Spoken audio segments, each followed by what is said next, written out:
these mysteries. Stay a while and share your thoughts. Help us break down this mystery. Grab a seat, we guarantee you're in wonderful company, unraveling these mysteries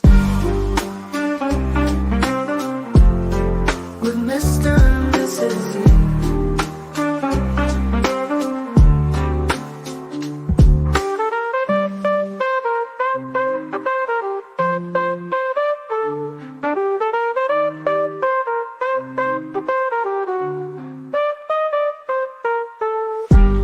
Unraveling these mysteries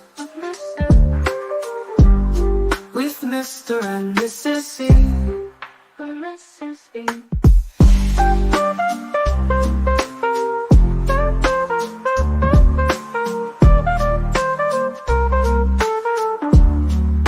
Mrs. E.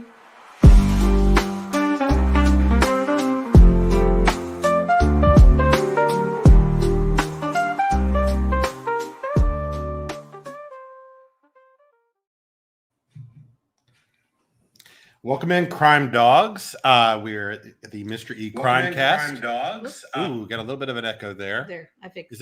Is that better? How are we on sound here? Is this good? I'm not hearing anything in my headset. I can hear you fine. Can you hear me? It's because Okay. I can hear you fine. Yes. Okay. All right. We'll go, and if the sound needs adjustment, we'll go from there. It sounds a little strange to me, but I am Mr. E. I'm joined by Mrs. E, and of course our guest Auntie. I'd like to welcome everyone back in. A lot of folks already here joining us tonight. I think we're all pretty excited to talk about this the mob crew video and the theories that they presented. It was really well put together. I think most of you have probably seen it. But first, let's say hello to everybody. Welcome in Dreaming of Blue Skies and Sandy Beaches.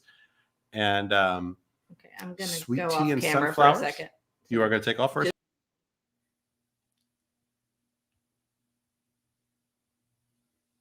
I can't hear Mr. E now.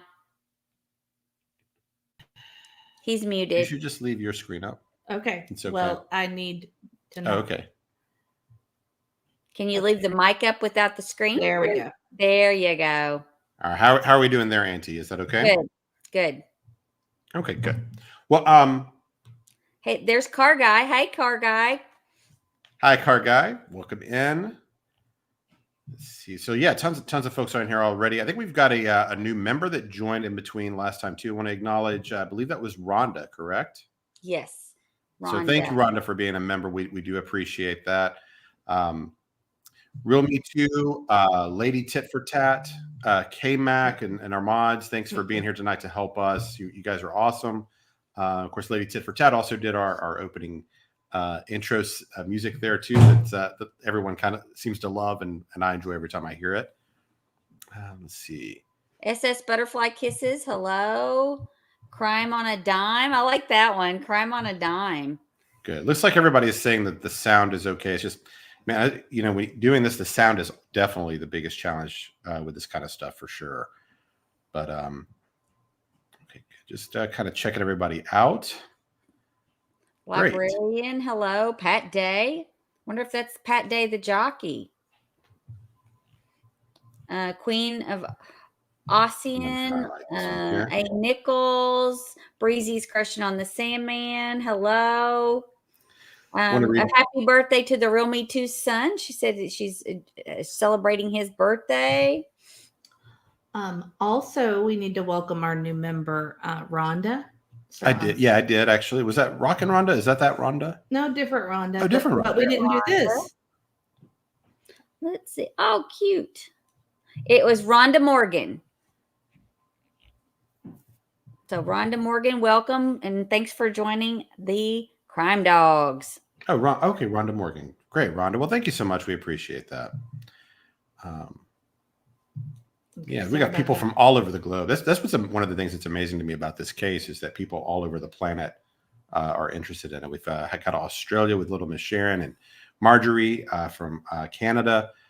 We've had people Belgium and just UK and all over the place that have really become invested in the story, and it is a fascinating story. It's an amazing mystery. There's no way this thing doesn't end up being Oh my goodness. some kind of movie or teleseries or something like that. By the It time has incredible. Netflix documentary written all over it. It really does. It's Did incredible. you see what Breezy's up to already tonight? Oh wow, Oh Breezy! my gosh. Breezy. Wow, that's too. Thank you so much, Breezy. That's incredible. I mean, I don't know if there's a sweeter person in the whole world. Yeah, I so. mean, you've been such a great supporter for us. We really do appreciate that. But well, you know what? I've got to give her stars, and we'll give her some confetti bursts and balloons. You know, why not? And then also she gets her thank you video. Thank you, Breezy. We appreciate you. Yes, thank you so much. Oh, awesome. Thank you. Welcome in Lucy, Darlene. Oh my goodness, Breezy. Crystal. I know That's just incredibly generous. Thank you so much. Every day. Oh, Rock and Rhonda is in our chat though. All right. Yeah, that's why I thought maybe that was her that did the membership in between. But Rock and Rhonda is a name I know I've seen in our chat several times. Yes. Did you tell them that you may not want to do any more on Sundays because of football? I know we it's a new season, right? We because like tonight, I saw earlier Crystal was in our chat and she was like, "Well, I might have to be in and out because of the LSU game." So I know everybody's kind of got their different teams and allegiances, so we'll have to kind of be mindful of that because people might have a favorite team, and football season changes everything for lots of folks for sure. No, I suggested not that, for Mrs. E or Auntie. or Auntie. So maybe for me. I suggested maybe we just have a different type of stream that Auntie and I can run. Maybe something like the ladies' channel there. Yeah. When I'm watching a game, is that kind of the idea? Well, Makes I'm sense. not a football fan. No. Hi, Misty. Welcome in. We've got our great mods here. Lady Tip for Tat, Misty Fisher. I don't have is Olivia in here. Sorry, my eyes are really bad tonight. If she is, I might have missed her earlier. I have not seen Olivia. K-Mac is here though. K-Mac. And I made, did you guys see the special emojis I made for our members? Some new emojis. Yeah, so Mrs. E was working on these this afternoon. I had a ball. Let's see. They've been commenting on it a little bit. Some folks noticed them, I think. Oh, really? Let's see. I'm gonna show some of the new ones. This is for Lady Tit for Tat. It is Nancy Grace, and then for K Mac, I made her a few different little crime dogs. There you go. And then I did poor judgment for you, because you always like to say poor judgment. And then I did coffee for me. Cute. That's in chat. Yeah. So. Oh my goodness. Look at that. Those are cute. So cute. That's cute. Okay, sorry. They don't show up in StreamYard, so I have to show him separately. Let's get the ball rolling. Yeah. All right. I just want to say before we get started, I had just a bad cold over the last few days, so it was one of those where I just lots of sneezing and coughing, and I just slept all day yesterday pretty much. But I appreciate all the well wishes and everything that you guys sent. I didn't expect that at all. You know how it is. The kids go back to school. This happens to us every year. The kids go back to school, they pick up the new virus, bring it home, and then that's just kind of how that goes. But I'm doing a lot better. I just didn't want to come on here and be sneezing and coughing and that kind of thing during the whole show. So just better to go tonight. Our plan for the members, we were going to do trivia. Actually, we've rescheduled it a couple times. We're going to do that tomorrow is our plan now. So probably around, what are we thinking? I think I have 6 p.m. tomorrow night, and it's going to be true crime TV and movie trivia. Yeah. And the winner is going to get a $25 Walmart gift card that was donated by our lovely Breezy as Crushing on the Sandman. So I guess if Breezy wins, we'll give her something different. Yeah. So I don't know. We'll have to come up with a different prize if Breezy wins. If Breezy wins, we'll come up with a great prize, I'm sure. And then let's see what else. Oh, we've already got people with questions. Well, I'll tell you one thing I did want to say is, a lot of people, I listen to a lot of shows, and it's cute when you hear certain creators when they don't even know you're listening, wish you well, and hope that Mr. E gets better and sends prayers. And that was I think last night. Was it last night or the night before? But anyway, last night. We heard Brittany J say that. It was very sweet. Very sweet. It was very sweet. But anyway, that's all I've got to say. You want to get right into it? Into the business? Well, this is a question I had also, and I didn't write it down, so I thought I might just go ahead and address it now, since I thought of it, and where some are 1-800-TBI fine, which is a great name for her. So the question is, I have a big question. If someone can answer this for me, please. If you jam a residential neighborhood's Wi-Fi, would that be considered cyber attacking or cyber terrorist attack for the FBI? I thought that I was thinking the same way. I went and looked it up. It is a felony to do this. So like if you jam a neighborhood's Wi-Fi, it is definitely a felony. I couldn't find anything where that would be considered like an attack on our infrastructure, which like attacking our, our internet like that could be considered a attacking our infrastructure, which would could be considered a terrorist attack. I think that's very interesting. If this ends up being the case, that might be why the FBI got involved so early. That would not surprise me at all because of the nature of that kind of crime. So that might, because we think the FBI has been involved for a while. That's kind of what we've been hearing. If they've been involved since the beginning, I bet there's a good chance that if this ends up being true, that is why. So I like the way you're thinking there. And I did look up about buying devices, and on the FCC website, it does say that federal law prohibits the operation, marketing, or sale of any type of jamming equipment that interferes with authorized radio communications, including cellular, personal communication, police radar, and GPS. So those kinds of things are not supposed to be sold or marketed. Now, I know that you can buy those devices. So that's kind of like jamming's prohibited. But I'm going to say, can't you get them on Amazon? You can, but it's supposed to be illegal, and you're not supposed to market those. Real quick, before you get into that, we have a new member. It's Barbara. Barbara G, welcome. Thank you, Barbara. You so much. And let me do this real quick. Welcome. We appreciate you. We're going to be having trivia tomorrow night. I think she might have joined just so she could win the trivia. That's the smart play. Do it right before the trivia night, and that way you maximize your membership there, right? That's right. And then one other thing I wanted to say is that Misty,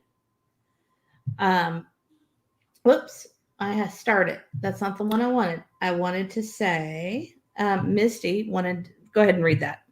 Mr. and Mrs. E, Auntie, Mods, and Chat, I want to give a praise report. The Lord provided the $2,000 we needed to pay the difference between insurance money and the payoff amount to be continued. She's got a part 2, I guess. Is that what it is? But what happened is that they were able to get the money for their house. And so that's, we put up the GoFundMe. Right.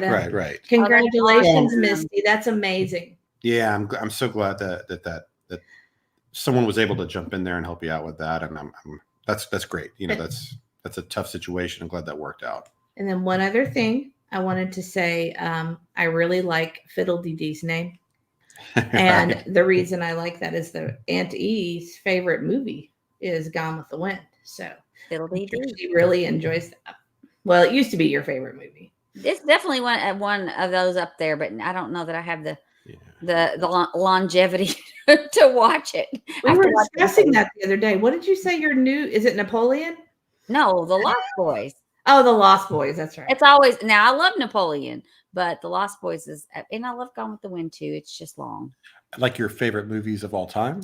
We were, okay. Somebody asked me my favorite movie and I couldn't narrow it down. And she, said definitively The Lost Boys. So, and I said, I thought it was Gone with the Wind, but you still have a love of Gone with the Wind. Yeah. I have like a top 5. It's in my top 5. So.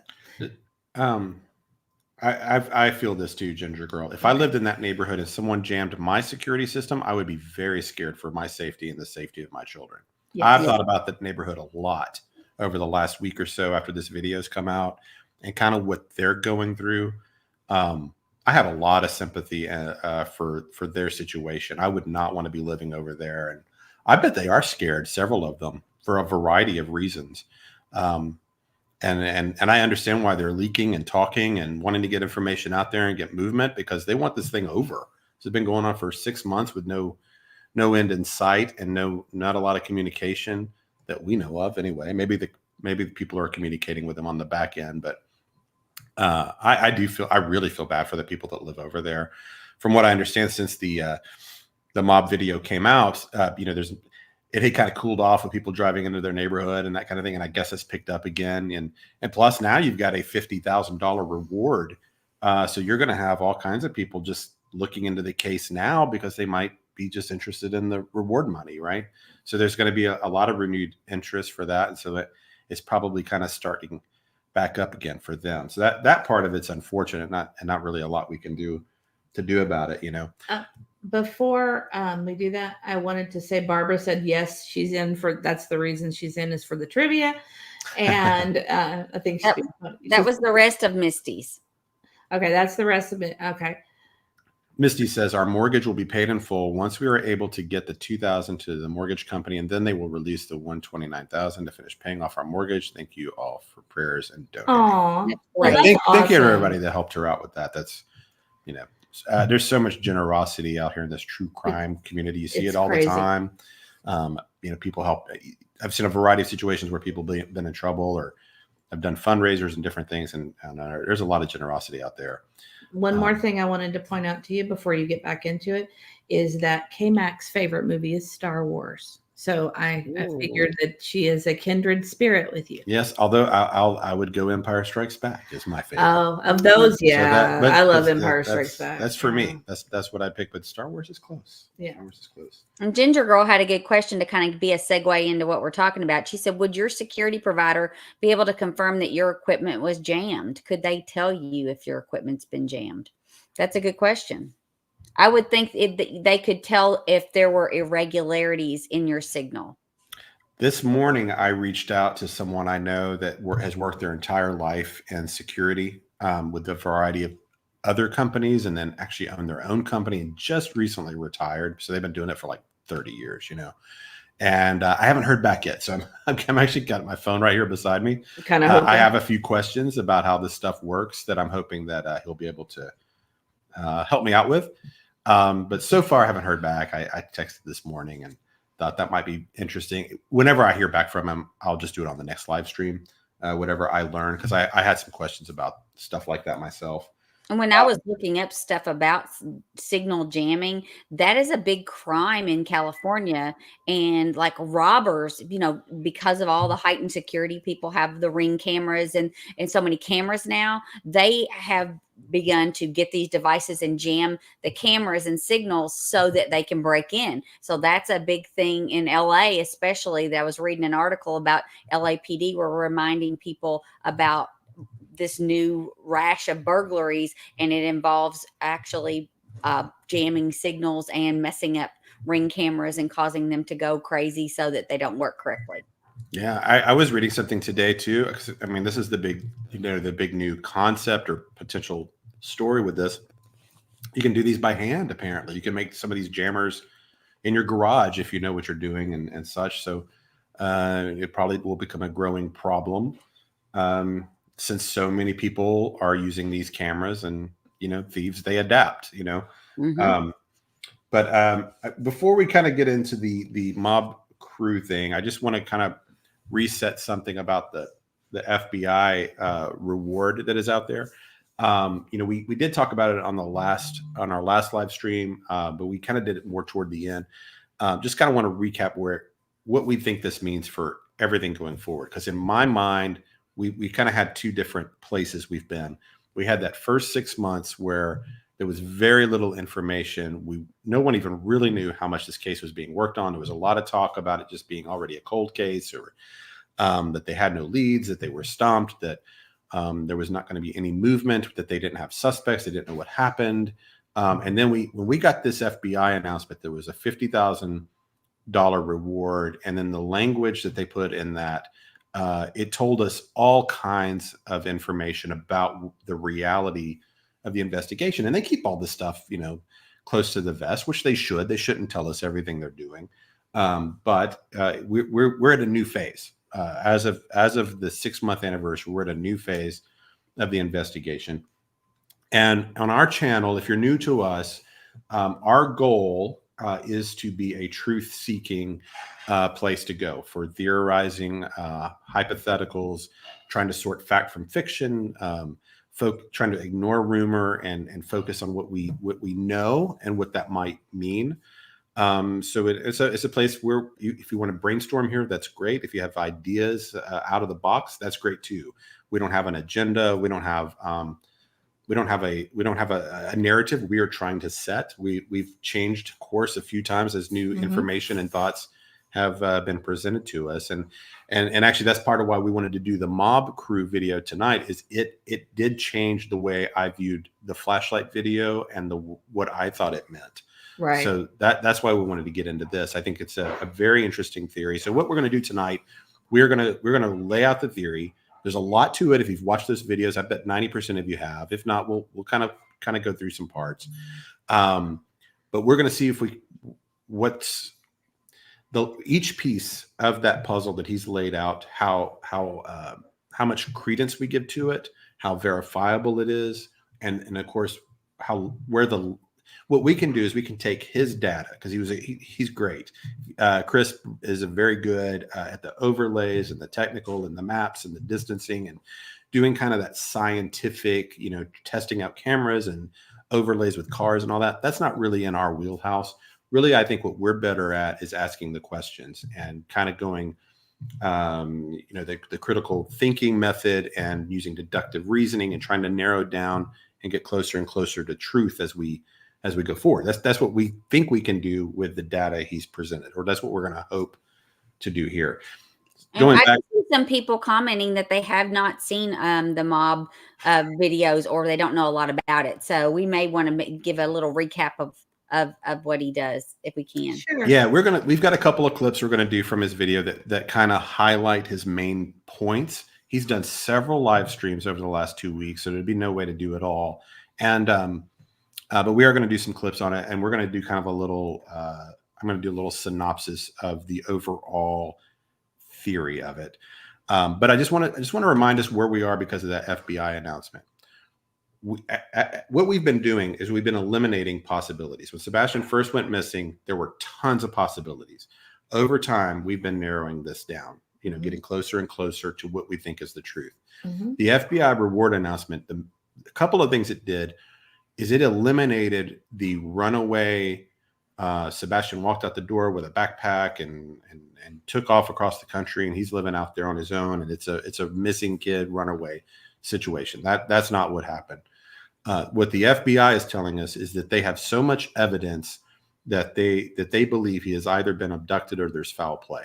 It's really the only two options that are left. They would not be doing a $50,000 reward if they did not have suspects, and if they didn't think that there was a chance that $50,000 reward would get them across the finish line. So that's kind of the stuff we talked about last time. We're getting closer to the truth as we go. And I think this mob crew video, it reshaped the way I looked at the flashlights video.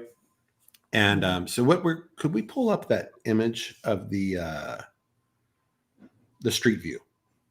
Oh, okay. Is that I possible? forgot about that. I told you I'd get that ready. I thought you were going to go through the FBI statement too. Did you skip that, or is that later? Well, I just kind of was going to talk about that a little bit, which I think I did. I could skip to something else while you're pulling that up. No, it's okay. You know what? While we're doing I can read that statement. I mean, I have it right here. I was going to pull it up if you want to read it. Yeah, go ahead and read it, and I'll get the map ready. So you want the street view of? I'd like the street view from that house with the cameras looking at the gazebo. Okay. That's what I'd like to do if we can. Oh, I don't know if I can. I'll try. Okay. It shouldn't take me very long. Okay. Basically, I want to look in that common area. Okay. You know what I'm saying? Hold on. I'm going to go down the street. Yeah, so I'm going to read this language because this is the.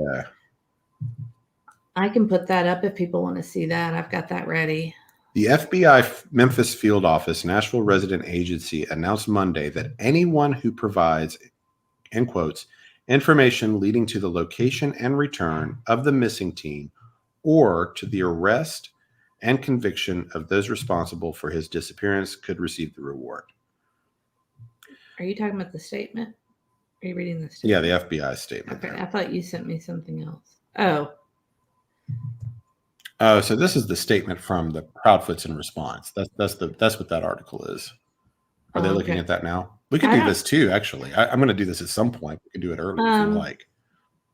I'm confused on what you sent me. I thought you sent me the statement and I don't see it. This was the article with the Proudfoots response on Wednesday. That's not the right article. Okay. But we could do that now, and just since you got it there. And Fiddle DD had a question about the 50,000, which you were referring to. She said, "Does the 50,000 mean that it is a much bigger operation? Uncommon for them to put up such a high reward." Yeah, it's a big deal. So they never get in. That's another reason we know this is not just a runaway missing person situation. Is the FBI doesn't do runaway missing people. They only do like crimes. So they know that he's either been abducted or foul play. That's how we know, because of their involvement and for this hefty of a reward. So it does tell us it tells us that we know that there's an FBI, and this is according to Jennifer Coffendorfer, who is a retired FBI agent. She said for this to happen, what that means is there's an FBI agent with Sebastian's file on their desk at all times. They might have several files that they work on our cases, maybe 20, 30, 40, whatever the number typically is for an agent. And that every so often they have to go to their boss and they have to present the Sebastian Rogers file to their boss and the boss has to ask, okay, so what have you been doing on the Sebastian Rogers? And they can't say nothing. They can't, not if they want to move up the ladder and keep their jobs and all that. They're going to have to show, well, we've tapped these wires. We've got this informant bringing us this information. We're trying this pressure campaign or whatever they're doing. So there's movement. There's an active FBI agent that's going to have to produce some degree of investigative police type of work, and that's in conjunction with whatever else TBI and the Sumner County Sheriff's Office is doing as well. So it was wonderful news. You definitely want the FBI involved. That's what Seth always wanted. And he had been asking for. That's been confirmed now too. There was some question about that, but a number of people have confirmed. But he's been saying that all along anyway. But so yeah, that I think that might have had a got question. off track there. Is Memphis the closest field office to where Sebastian lives? No, there is one in Nashville also. So, I'm not really 100% sure why it would have been out of there. It says in conjunction with Nashville. Yeah, it does say that. So did you want to talk about the statement at all, or did you want me to do the map? Let's do the map. Okay, he's all in on this map. So no, I don't mean the map. I mean the the street view. That's what I mean. Yeah. You're all, I know, but I have to change it. Okay. Yeah, so you're close. So I'll do it here. Okay. So where do you want me to go? I guess go forward a bit and then turn where we can look into that common area. Okay. There? Yeah, that's good. Right that's there? Good. Yeah, that's good. Okay, so what I wanted to do, I'm going to guess that a lot of you thought the same thing about the flashlight video that I was thinking before the Mob Crew video came out. So if you don't know what I mean with the video, it was the Nick Barris flashlight video was leaked to him several months ago. And what it appeared was that there were flashlights leaving the Proudfoot home, or a flashlight leaving the Proudfoot home, meeting another flashlight somewhere in this common area, and that the flashlight kind of came off screen to the right, and then I can't get it to stop. Okay. Kind of somewhere around where can they see? They can't see your arrow, can they? Okay, yeah, so somewhere in that grassy area. They should be able to. Later, we had a couple of other leaks where there was a leak of a car out here on the street facing to the left that turns its headlights on. Right, so that we don't have to move it at all. Okay. Yeah, because it does. So that's good. So everybody remembers, I'm sure, that there was later a 10-second video showing the same angle from this house The car turns its headlights on, and we are told that the car leaves. So, and then there's another small clip that showed a flashlight going back to the Proudfoot home. Okay, so what would it appear? What I was believing about that video, I wasn't 100% sold on the flashlight video. I was kind of like, yeah, I think this is something. I'm not really sure. The time is frozen. I'm not sure what I'm looking at. Things don't quite line up or make sense to me. Like I would watch that video and I would think there's just something it just doesn't look right to me. Clicking. It's not clicking. Mm-hmm. Like, I'm like, yeah, I get it. I see what I'm seeing, but I'm not really sure. Right. I think it's something I just wasn't sure. Is that kind of how y'all felt? I don't know. Let's see. Before? That's how I mean, you. I felt like it was definitely someone doing something. I felt very strongly that I knew immediately with the garbage truck story was ridiculous. And there was no way it was a garbage truck. I knew that. And I felt like it was something nefarious to do with his disappearance. And I always felt that way. But I felt like there was something we couldn't figure out from the video because of the timestamp and all it just, something wasn't quite right. Will you address Breezy's a little confused on the videos. So she wants to know. The long one leaked first. So that'd be the one where you see the flashlight leaving the Proudfoot home. And then getting about halfway across the common area, meeting a second flashlight. And then they seem to go off together and then they kind of disappear. And it lasts about a minute or so, right? That was the Nick Barris. That's the Nick Barris video. That's the first one that came out. Wasn't that one that he took from his cell phone, like video recording the camera? And it was kind of shaky and it wasn't as great a quality. Yes, it was a recording of a recording from someone's phone. Right. Yeah. And then the full video. Then there was a second video from the same footage showing a car on the street, and then another short video showing the flashlights showing one flashlight go back to the home. So like we didn't know exactly the order. We so we were told by like Bobby and other people what this could mean. And so what I thought before the mob crew video is that what the video implied is that someone had left the Proudfoot home, met someone in the common area, did whatever exchange or business they were doing. They kind of come down towards the car, like in the direction that we're positioned right now, like directly towards the car on the street here. And that what must have happened is that second person gets in the car, possibly with Sebastian or whatever, we don't know, backs out, and leaves the neighborhood, and then that other flashlight went back to the Proudfoot home. That's what I believed before the mob crew video came out. Does that make sense? Is that kind of what y'all were thinking too? Yes. Before? Yes. So I don't know. It was prior.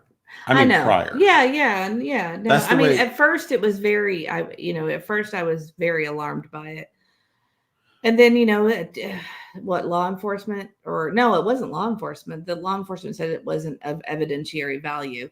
And then I believe CP said it was a trash truck.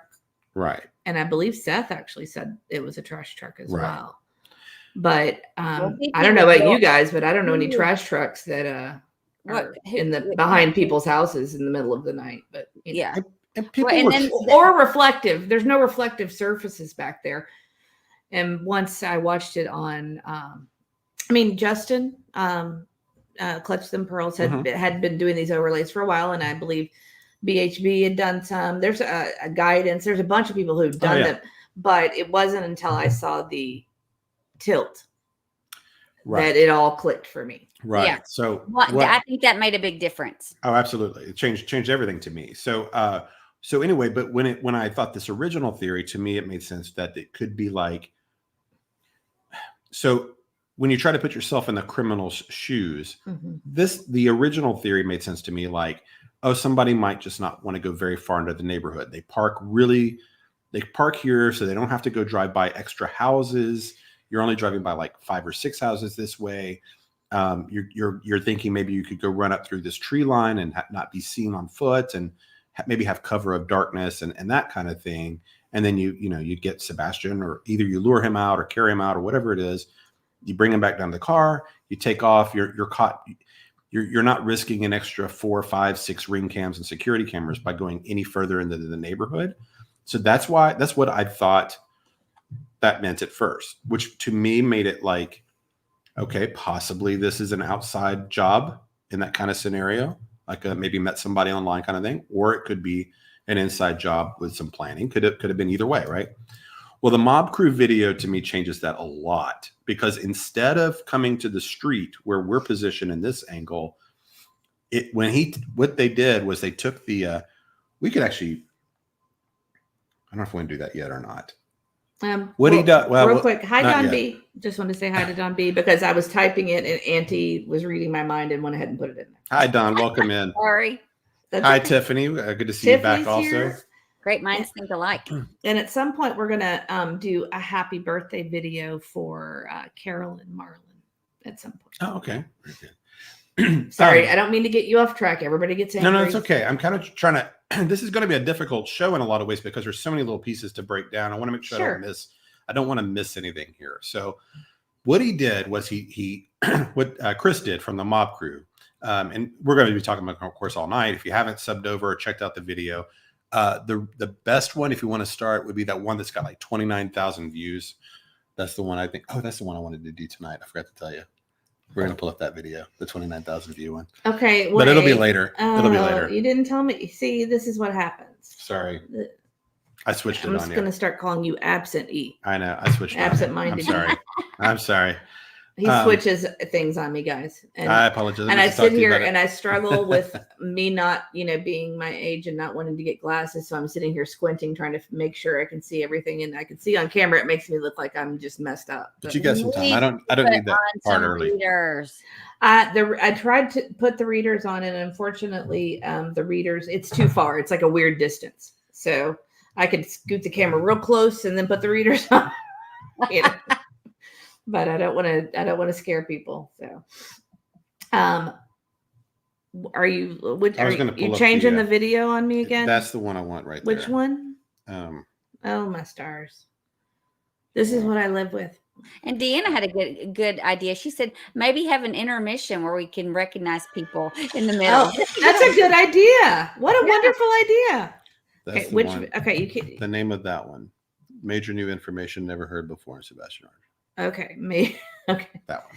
Well, I'll have to relink that one in the. But it's okay. We got some time. Because that's not what he told me. We're not getting to that one yet. Anyway, we got some time. A lot of people are saying, why did Seth say or agree that it was a trash truck? And I think initially it was because it wasn't very well explained to him, or he didn't actually have the video footage to review. And I think that's why he initially thought that. I'm not sure that he thinks that now. However, I mean, everybody kind of, that's the thing they wanted everybody to believe. I mean, they kept, it's a trash truck, and they wanted to disregard it immediately. So I think that's why, he was trusting law enforcement. It might have been that. He might have just trusted them. They might have also told him, hey, we're going to go with this story because we don't want people to realize this is real, or, there's no telling. Right. No telling. He might have just believed them, might have seen the news and believed the story, that it wasn't anything. But so what changed everything was that because this was recorded with a cell phone camera, Chris did a great job of tilting the angle. And when he does it like the lights on the left to one of those houses lines up perfectly. And before these lights would kind of disappear in weird spots, but it made a whole lot more sense with his new path than what we were believing. Because when we watched it, it was like, why did this light go out here and there kind of randomly?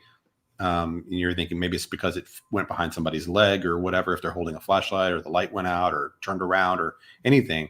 But the way he laid it out, it matched up perfectly with that house on the right. So the new angle, which I believe is the correct path, goes from the Proudfoot home on the left. They go across that little ditch behind that. You can see that gazebo there. There's a ditch that runs all the way between all those houses. And it goes behind that. I moved. I don't think we have to really. Well, and I believe Mob Crew said it was between 3 and up to 5 feet deep at times, and it's not super wide, but it can get super deep back there. It looks pretty deep. Look at it. It looks like, that's pretty serious, for in the dark, I mean, like Katie says, it was very dark that night, right? Well, she does say that, right? She does say that. It was very dark that night. Yeah. And so it looks like the flashlight goes behind that gazebo, meets somebody over here in the yard to the right somewhere. I'm just showing. Yeah, kind of probably around those potted plants or whatever, somewhere back there. And then they go and disappear to the right between two houses. These two houses right here. Okay. And then later in the shorter video that was released later, the single flashlight is like running back to the house, like moving very quickly back toward the house. And it kind of looks like the person is at times it goes out, because I think it's because they're running to the house and it loses, you lose signal because they're kind of blocking that as they're behind it going toward the house. Right. And when you see it that way, the gazebo, it makes total sense why the light goes away. Mm-hmm. And so it just, for me, when I saw that overlay and him play that, it clicked with me that this was what had happened. Where before I had just felt like, I don't know about this path. I'm not quite sure what I'm looking at time. You didn't even really want to look at it. We've never really talked about it a whole lot on this show because I've just not known what to make of that flashlight video. I will say though, that gazebo is pretty open, and wouldn't the light show through it? It depends on the foliage and stuff that was there, and I don't. Oh, that's a good point. Yeah, I mean, I think that the foliage could block it. You might see it go off and on as they're going by it. So I think that could be part of it. And like I said, if they're holding a light, which I don't know if we're going to talk about that part of the video, but he did test different types of lights at that distance from the camera. Did you see that? Also, I did. It was really good. Yes, and I think pretty much narrowed down that it's probably a phone flashlight on a phone, but based on the way it looks in the video and the way he showed that. I thought that was pretty clear. That's what it was. Right. Yeah. And another thing to keep in mind with this angle, we're at street level, I guess, right? We'd be at street level here. Yeah, we're at street level here. Sorry. I'm trying to. The security camera, that house is kind of elevated and it's on like their. Right. You want to see the camera? Oh, you can see it from this. You can totally see it. Sorry. I got to turn around. They've got kind of a hilly. They've got an incline on their driveway. Yeah, it's slightly higher up. And the camera, I believe, is right. Which is here. Yeah, it's up there. Yeah. Which is part of why people have had trouble doing these overlays and things because they can't tilted. Quite match the angle, Mm-hmm. Yeah, and you can see that it's tilted. See. Right. So that was big. So I'm just gonna lay out while you're. It's going to take you a little bit to get to the YouTube video. What video do you want? I've got a video ready. On that live, I would want to eventually start at 2250. Okay. You want to do the live stream? Eventually, but we don't have to yet. The one with the 29,000 views. I'm on that one. So you want to do it 22? Eventually, yeah. Okay. I'm not quite ready yet. I'm almost. That's okay. Okay, so I think we're kind of all understanding where we are now as far as like the movement, right? And then, so here I'm just going to lay out. I'm showing just grass. Sorry. So if you haven't seen the video, I'm just going to kind of lay out what the theory is that he produces, and then we're going to kind of go through the steps of it and see, kind of talk about how his methodology, what if we think it's valid or not, or what the weaker parts of the argument are and what it all means. Are you done with this, or do you want to have this up? Yes, I'm done with that if that's okay. Okay. So what he says happens is a car pulls in off of Long Hollow Pike entering the neighborhood, and that it comes up Kellen, which Kellen is not, it was the street to the right. So it would be back on the right-hand side from the image we were looking at earlier, where theoretically these two flashlights go between the houses toward Kellen, which is that street. And that this vehicle eventually goes all the way up Kellen, like to the top of a hill, which is where the entrance to the construction area would be. And then they turn around somewhere up at the top of that hill. They come back down in the direction of Long Hollow Pike. They stop somewhere around that in between those two houses, and then someone gets out of the car. They go through, meet that other person from Sebastian's house in that common area, do whatever they're doing together, and then they move behind that house. Then what they say happens is that somehow or at some point that car actually pulls onto Stafford, where we were positioned earlier. According to Bobby, that car had sat on Stafford for about 3 to 5 minutes for some reason. Eventually, there is also some movement behind the car. The lights come on. That car backs up onto Kellen, and then exits exits the neighborhood straight ahead. And then that other flashlight makes its way back to the house. So that is the movement that this person, Chris, has tracked.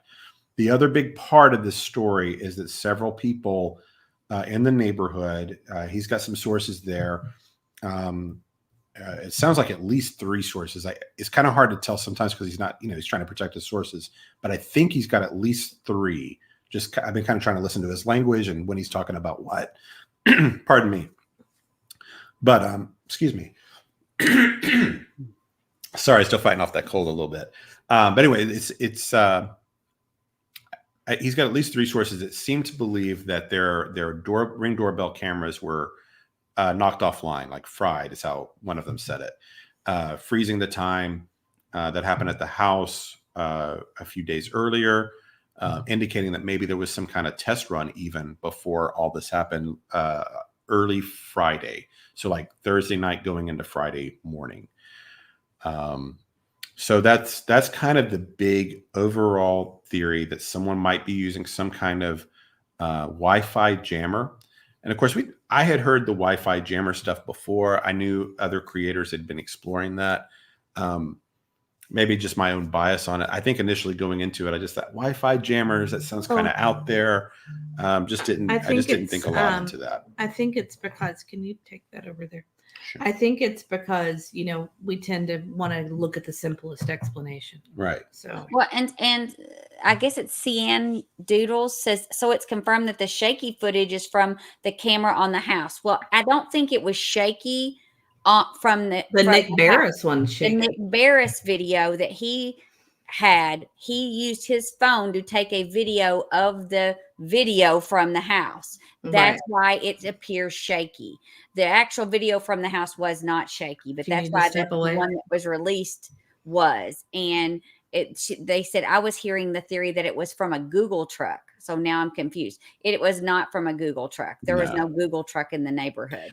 No, one of Chris's sources is somebody that lives in the house that has that security camera. So that's one of his sources that's confirming a lot of this. Who's Chris? From Mob Crew. Oh, okay. Yeah, I was like, what? His name is out there. He uses. Oh, his name. Sorry. Yeah, I wouldn't use his name. I was actually looking for my hard drive so that I could plug in. And Misty's asking to see the footage in the daytime, and we have footage. I just cannot, for the life of me, I'm not sure what I do with my hard drive. I thought if we had time at the end, we could do our drive I might have to show. I may have to show the old video. So yeah. It to me that I know it may not seem like a big change in the theory as far as whether they went across that way or towards the Stafford, but to me that is a huge difference because of the ditch, because of the location, right? And the big circle of the street and all of that. So that's but can we do the 20?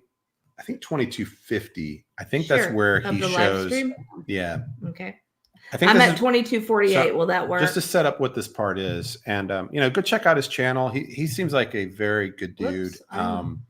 Very methodical, and he's open-minded. He does change his mind on things, and I like that from people where they're not dug in on a theory, but are just seeking truth, which I think is what he's doing.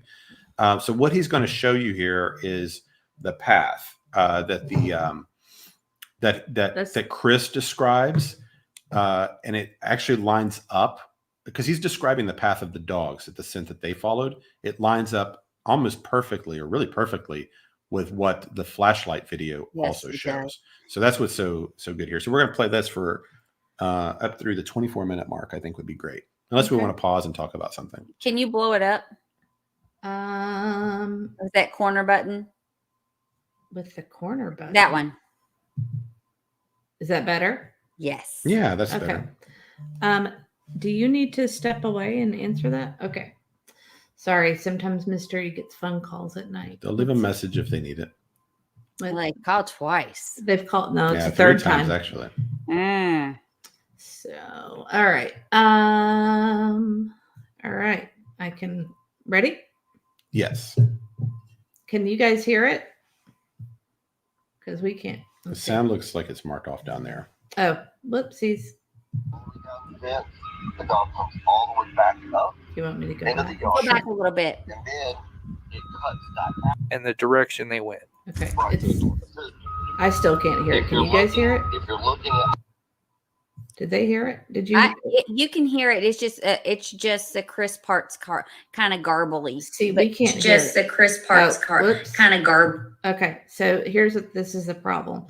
This is what we were trying to fix earlier, and now we can't hear it. But Okay, well, let's just play it. If they can hear it, that's fine, and we'll just stop at the 24-minute mark because that's where I wanted to stop. If you anyway. can hear me, I'll let you know if it doesn't sound good. okay, I can hear you. It's just it's weird. I have an echo if I play. It's anyway. It doesn't matter if they can hear it. That's all that matters. And you guys can hear it. Okay, perfect. And this is Chris describing where the dogs hit on the scent from the house. Is that Would- correct? Yes, he's describing the trail, the scent of the dogs, Okay. which is fascinating in and of itself. Okay.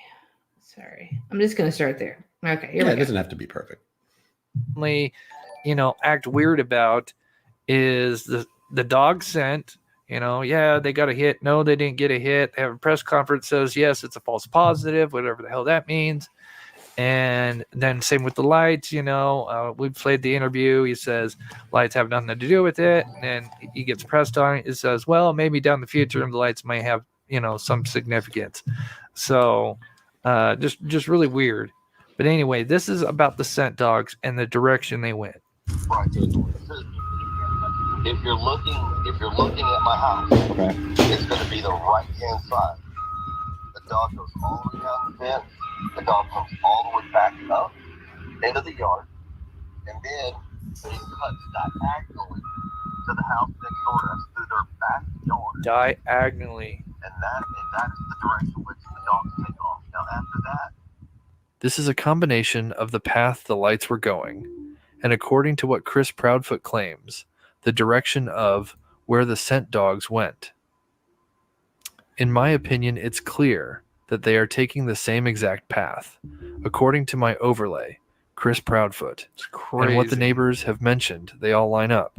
Is this just some crazy coincidence? I believe not.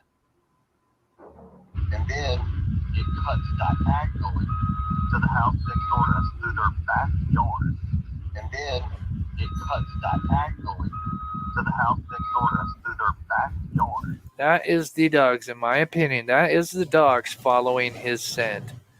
And that is the same direction those lights go. Stop that. That is no Okay. coincidence. Yeah. So that I like that because that gives you an idea. So it's also showing his overlay there of how he did that tilt with the camera to make those lights line up on the left-hand side to the and for flashlights those on the that right. don't know, those lights are like the security lights from the house across. So that's how he tilted it to make it line up with those lights that are present. Right, because what he's saying is that whoever recorded it off of whoever owns this house, a friend was there like recording like this off their footage, and that's what got leaked to Nick. So that's why it's crooked and shaky. So it's a copy of a copy, and that's why it's not as great. The good news is that the FBI, whoever's got this, they've got a clearer, better version than we've seen. So they'll be, whatever enhancements people like Chris have been able to do, FBI and Secret Service, whoever's had this in their hands has been able to do an even better job of overlays and all that kind of stuff. But that gives you also the overhead view, and in Chris's own words, describing the dogs going through there. And, the dogs have been one of those topics that are just really difficult because you just don't know with the dogs if they're confused, if they cross paths, and, if dogs can get these false scents. And sometimes we've heard, dogs following trails no further than the driveway. And then we have this going through the backyard. It's really been hard to know what the truth has been on the dog situation. But that path he describes is just, it's perfect. It's identical to what it looks like happened. So the reason I wanted to kind of play that part is it makes it appear that gives it more validity. It is the exact path that Chris describes, and that's what we've got on video. So that makes me want to believe, or encourages me to believe, that this is what it looks like, that this is flashlights, phone lights, whatever, going across the yard that night. So that's kind of what that part of it is. And let's do so the overlay, you can see the overlay here. This is what that's pretty clear. That was something I wanted to point out. So let's talk about I can make it even bigger if we want to take us off the screen. It's up to you though. So no, that won't work. Before we get to the jammers part, this was one of the reasons that it's real different to me, is that, like I was saying earlier, if they had just come up and parked on Stafford and it's like a predator he met online or something, he's like, I'm going to park right here. I'm going to go run through the backyard. I'm going to knock on his window, lure him out. I can kind of see a scenario like that. Right. But this, where they're going up in between these two houses, having to circle around to exit and then coming out on Stafford and backing up. That kind of movement doesn't seem like somebody trying to avoid cameras at all. In fact, they're exposing themselves to a lot more potential witnesses, other cameras, movement. It's a far riskier play, and you're going right in between two homes, and you go in between two houses. You just never know who's coming out on the back porch or walking out their door at any moment, even in the middle of the night. Where like a predator type would make sense to go through maybe the ditch area where you're trying to stay away from the homes. So if they went back between those two houses, what that seems to me is that there's a very specific reason that they chose that path. Like maybe they had staked it out and knew where the cameras were beforehand. And they knew that this would be maybe two homes that either didn't have great security, or cameras pointed in the wrong directions, or in their case, right directions. That this would to me imply that there was some knowledge, either days beforehand, or someone that lives there or is very familiar with the neighborhood and knew kind of where the blind spots would be, because that's a weird path to choose, because you're actually exposing yourself to more homes and Ring cameras by doing that. Does that make sense? Yes, and I think a lot of people in chat and Lady Tip for Tat says, so 1, participants knew the neighborhood well. 2, didn't care about being caught on camera. And then she has the crime dog. Yeah. Very weird. Yeah. And this one's a really good one as well. YouTuber says, in my opinion, CP tried to convince everyone that Sebastian ran away via that route in case the scent was picked up from when he was taken out to the waiting car, allegedly. Oh, that's a great point. That's a great point. Let me think about that one a second. Chris Proudfoot trying to convince everyone that Sebastian ran away via that route in case his scent was picked up from when he and KP took Sebastian to the waiting car, allegedly. That makes sense. Yeah, getting ahead of it a little bit. Like, saying, well, the dogs went this way and this way and this way. Yeah. And that could explain that away if he was a runaway, which is what. Oh, I see. See, then also the flashlight, right? We know that a flashlight was missing. Supposedly he had a. Yeah. That's what we were told at the beginning. Yes, we were told that at the beginning. Yeah, and there's a lot of possible reasons on that flashlight. So, and then there's another part that's very different from our earlier belief to now, is the ditch. Because in the first belief, you're not going across the ditch necessarily. You could kind of maybe, just depending on how far away you thought those lights were, it's kind of debatable. You could be just kind of walking along that ditch to come down to the car. But in this scenario, you have to go across this huge ditch, and you're not taking. Think like a criminal. If you're just trying to sneak up on a house, why are you risking going across this huge ditch when you could just pull up on Stafford and not do that. I went back and looked at the weather in Hendersonville to see what had happened. It had rained about a half inch or so on the 22nd. So that would be the 25th, so maybe Thursday, I guess. It had rained about a half inch. It was warm. I just remember it being warm. So I don't know how muddy or whatever that ditch might have been at that point. It hadn't, but either way, you're also, by taking this huge long path, you're leaving tracks, footprints, everything else. And why are you taking that risk by going through a potentially muddy ditch and slipping and getting hurt and all that when you don't have to? I mean, you could just pull up on Stafford and not have to cross the ditch. So there's a reason they made that choice, whoever did this, right? Well, Opinionated's got a good point too, but he already knew they picked up a scent there. But that's his explanation of how the scent, he's saying what. Right. But But which came first? The explanation on camera, or you know what I mean? Well, they touted him as a runaway from the beginning. And then he explained the dogs did hit. They want him to think that it hit so that they can prove the point that he ran away. And again, I'll go back to the original thing that I was told within a few days of this happening from someone at the house, straight from the horse's mouth, that there was no scent. There was no scent. There was the scent ended at the end of the driveway, and there were no shoes, and there was a flashlight gone. Right. Those are the things that we were told from people who were at the house, inside the house, talking to the family. And the Where Summer said, if you jam the cameras, why would you worry about cameras? Think about that. Well, yeah, but there's okay, sorry. Yeah, you go ahead. Well, yeah, I know it's okay. I was just going to say that it is my understanding that the jammers don't always work, and often they will not work on wired cameras. That it's highly recommended that you get wired cameras if you want to avoid something like this happening. Yes, with a jammer. Because all that a jammer does is block your Wi-Fi signal. Yes. So if they're hardwired, like ours at our house are hardwired, and so if our internet goes out, it still works. Yeah, that's great. And it calls in, and our windows are wired, and our doors are wired. So if when somebody opens the door, even if the electricity's off, it'll say the back door is open. So it's comes from a different source.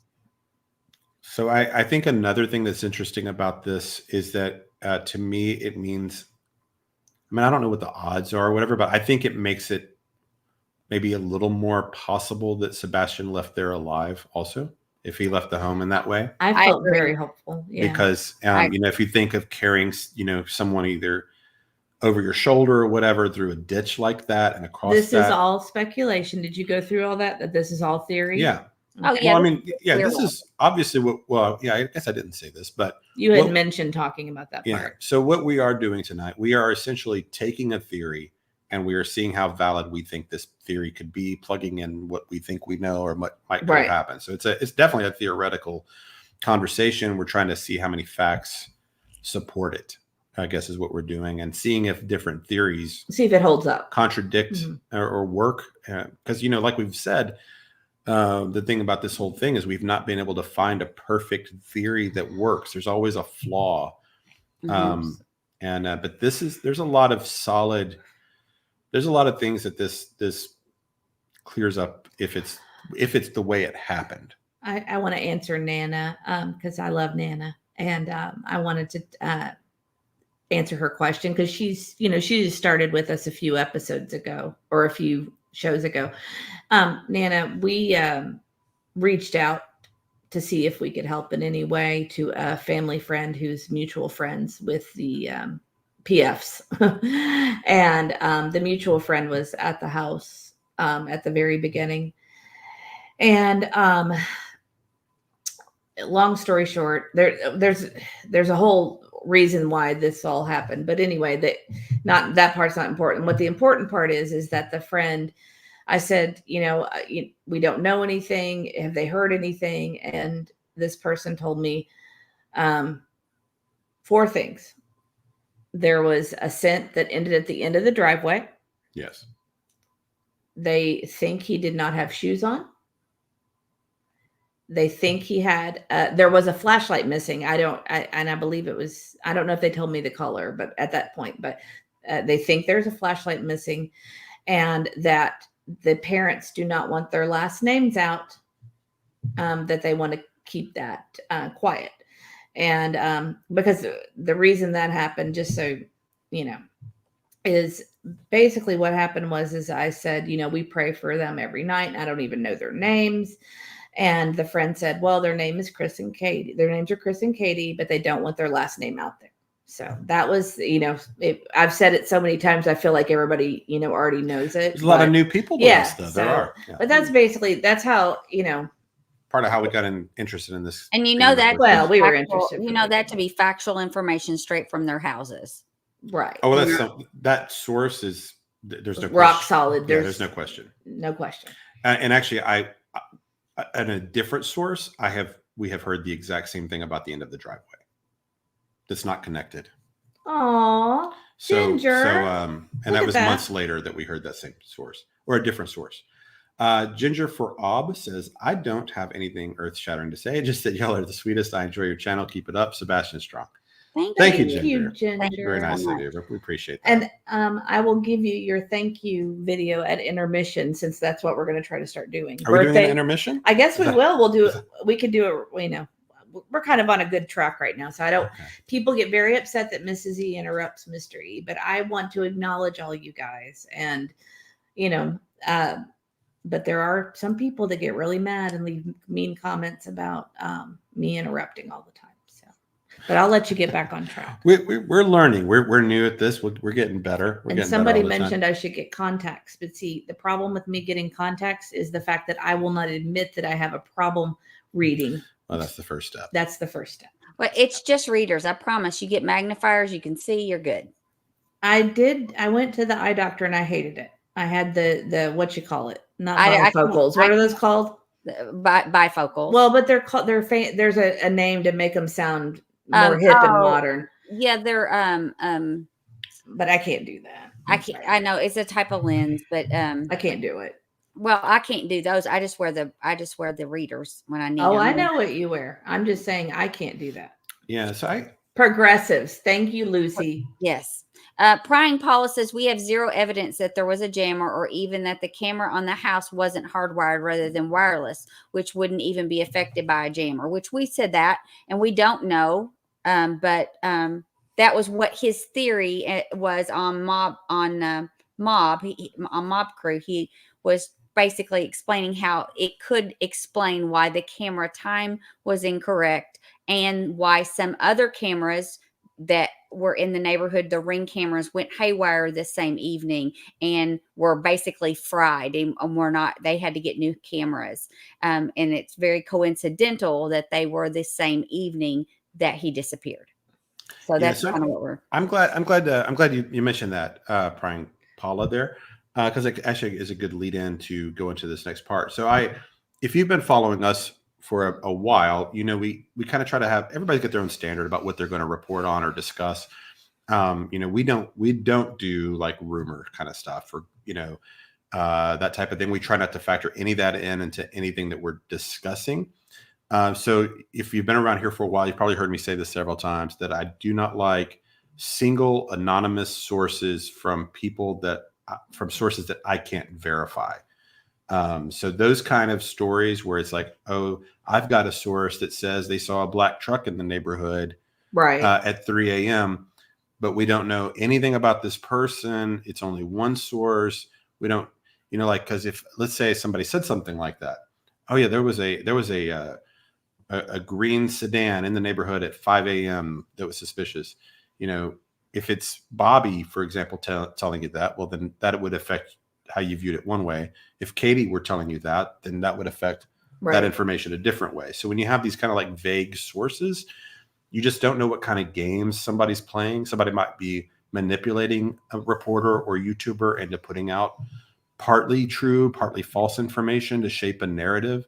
It is a very common tactic, of course. Because there's a reason that people are anonymous, and sometimes they're not good reasons. So I don't like anonymous sources that I can't vet. I love like Bobby's interview she did about the neighborhood, because we can we can like look at Bobby, assess her motives, kind of watch what she says and decide whether or not we believe her, and that kind of thing. So in this situation, what we're about to talk about with the jammers, a lot of this does rely on sources.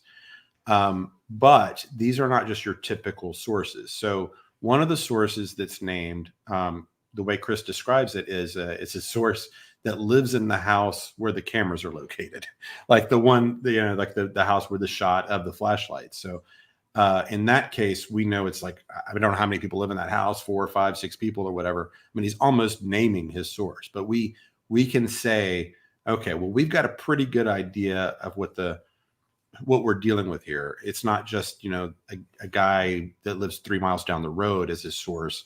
This is somebody in the neighborhood that actually has the camera, is feeding him some information. We know that he says the other sources, he says, are neighbors in the neighborhood. And that aside from that, there's another YouTuber, Justin from Clutch Them Pearls, he's done some similar work in the neighborhood with these overlays and theorizing about the jammers. And Justin said that he knows that he and Chris are sharing at least one source. So, we've kind of got some corroboration. We've got multiple sources kind of all moving in the same direction. So although that doesn't mean anything 100%, of course, eyewitness testimony and stuff like that, it can be shaky. I'm going to guess that the story that he's heard, there's probably some little problems with it here and there. That there's, maybe some details that he's corrected some already, actually. So this, when you're relying on people are flawed. They remember things incorrectly or whatever. But we know that these people are in the neighborhood feeding him the information. And we can guess that this information is not likely malicious. Like they're not trying to muddy the waters, because these people have had their lives upended. And if you could, people have tried to sell their homes over there and had to take them off the market because of all the chaos with this case. You can't even sell your house because nobody wants to move into the middle of the neighborhood of the biggest missing person story in the country right now, because you don't know what you've got living in your neighborhood. And hide and seek says, don't forget that this footage wasn't meant to be out there. And that's very true.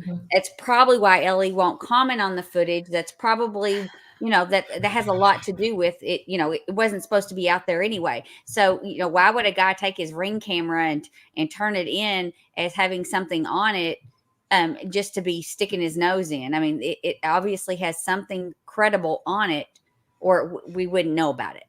Yeah. Right. And there's two things I want to address to you, if you don't mind. Lana was saying that the Proudfoot name was out there at the beginning. No, it was not. No, we couldn't find it. We couldn't find it for days and days and days. No, not in the first few days. And then Nana said she loves us, but she's questioning the person who told you. Ellie said no scent. No scent past the driveway. Now, there's no question in my mind. I mean, this is a person I know. Well, and then we got it confirmed just a few weeks ago. Yeah, from a different source that doesn't know my other source at all. Right. So we've got it double sourced on that. Two very credible sources. That source I know believes that that's true. If they were misled, that could be possible. Right. But that's what we were told. They were telling what they believe to be true. There's no, for me, because of the relationship I have with that person, there's no way they were trying to deceive me. No, not at all. This is way before we even started doing this YouTube stuff. Yeah. But just within days, 2 days, not even 2 days, you were told. I could tell you the exact date if I really want to look. I found that out. Timeline written down. It was less than a week. It was in that. But it was prior to the interview, because that was a huge red flag for me about the last name. It was huge. Yeah, that's when we first really, because I couldn't understand, because you got Riley Strain's mom over here going, Riley Strain's mom, and I think it's before that though. Riley Strain's later. No, but was that right? Mm-hmm. Yeah, you're right. Yeah, but anyway, the point is, I can tell you the exact day. I'll tell you right now. I can look at my phone right now. It's okay. I mean, it's all right if you don't. But they did not want their name out there at all. But that's I'm just curious what day it was now myself. I don't blame you for being skeptical. That's okay. I mean, that's why. You know what? I apologize. It wasn't the first 3 days. It was on March 1st. So their last name was still not out there by March 1st. What is that? 5 days out? That's Friday. The fifth day. The 5th day is missing. Yeah, that sounds right. So just, I mean, because they didn't go public till that weekend. Because I searched, because you kind of want to have when you're praying for someone, you kind of want to know you want to know who you're praying for. Right. You need a name. Right. It was a weird situation for sure. So sorry, I didn't mean to get hostile. I don't know if that's considered hostile. I don't know if you were hostile. I don't know. I just don't. Not questioning us, but just that information is new to her. That's not what she thought. Oh, okay. It's well, I'm probably not trying not- to be hostile, Lana. I love you. No, I don't mean it like that. I just, Oh, that was Nana. Oh, okay. Yeah, I'm not trying to be hostile to anybody. Sorry. Did I sound hostile? I don't know. You're the only one saying hostile from what I've had a lot of tell. coffee to try to Not at stay all. awake. I've had a lot of coffee because I was up late last night listening to, pretty much Nana talk to Brittany. So, anyway, sorry. Yeah, and that may not be something that's out there because we're probably the only people reporting it, because the source we have would only talk to us. They wouldn't talk to other people. So it's not like something that would be out there all over the place.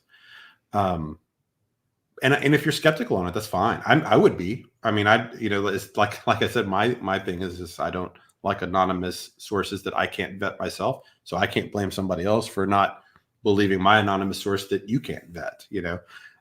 So be skeptical. That's great to me. You should be. But I was prefacing all this as far as the sourcing goes, because this is a different situation. There's so many different sources. We kind of have an idea who they are. I could probably make a pretty good guess who one of them is anyway. I mean, just talking to Chris. You're so confusing. Can you say mob crew? Because every time you do that, I'm like, what? Mob crew. Okay. Misty needs you to read her message. Misty needs me to read her message. I think where did she message it? I think it's here. In my opinion, I'm not convinced that Sebastian was carried and put into the mysterious vehicle. In my opinion, Sebastian was taken and put into Katie's vehicle in the garage. And when Katie left looking for Sebastian, he was put into Kathy Bowersock's vehicle. Okay. In Misty's opinion. Yeah. In her opinion, yes. Well, I actually think that this video, I mean, the way I'm looking at it with the lights and everything, I kind of feel like that there's hope alive again. That maybe he has been taken somewhere. Yeah. So let's go to 4225. Okay, I'll get it ready. And this is going to be about the jammers, and it's going to show the path that he thinks the car took. And the theory is that as the vehicle's going up the neighborhood, that they had a jamming device knocking out any of these Wi-Fi connected cameras. Okay. Is this true or not? I don't know. He's got a couple of sources that claim they had doorbell cameras. He said they were actually fried. Like they no longer worked. And those were the ones that were down Kellen that were fried, which I thought that was weird. Mm-hmm. So let's do this and we'll stop at 44 minutes. Do you know what it says? Because I can't hear it. We'll go to 4225. Oh, 4225. I was at 41. 42. Just let it play till 44 minutes. He's just going to describe what the car did. Okay, I'm trying. Here you go. That's probably close. No. Okay, we'll start right there. This is going to be some new information right here. So here we go. They believed when the car came at 3 a.m., this is what it did.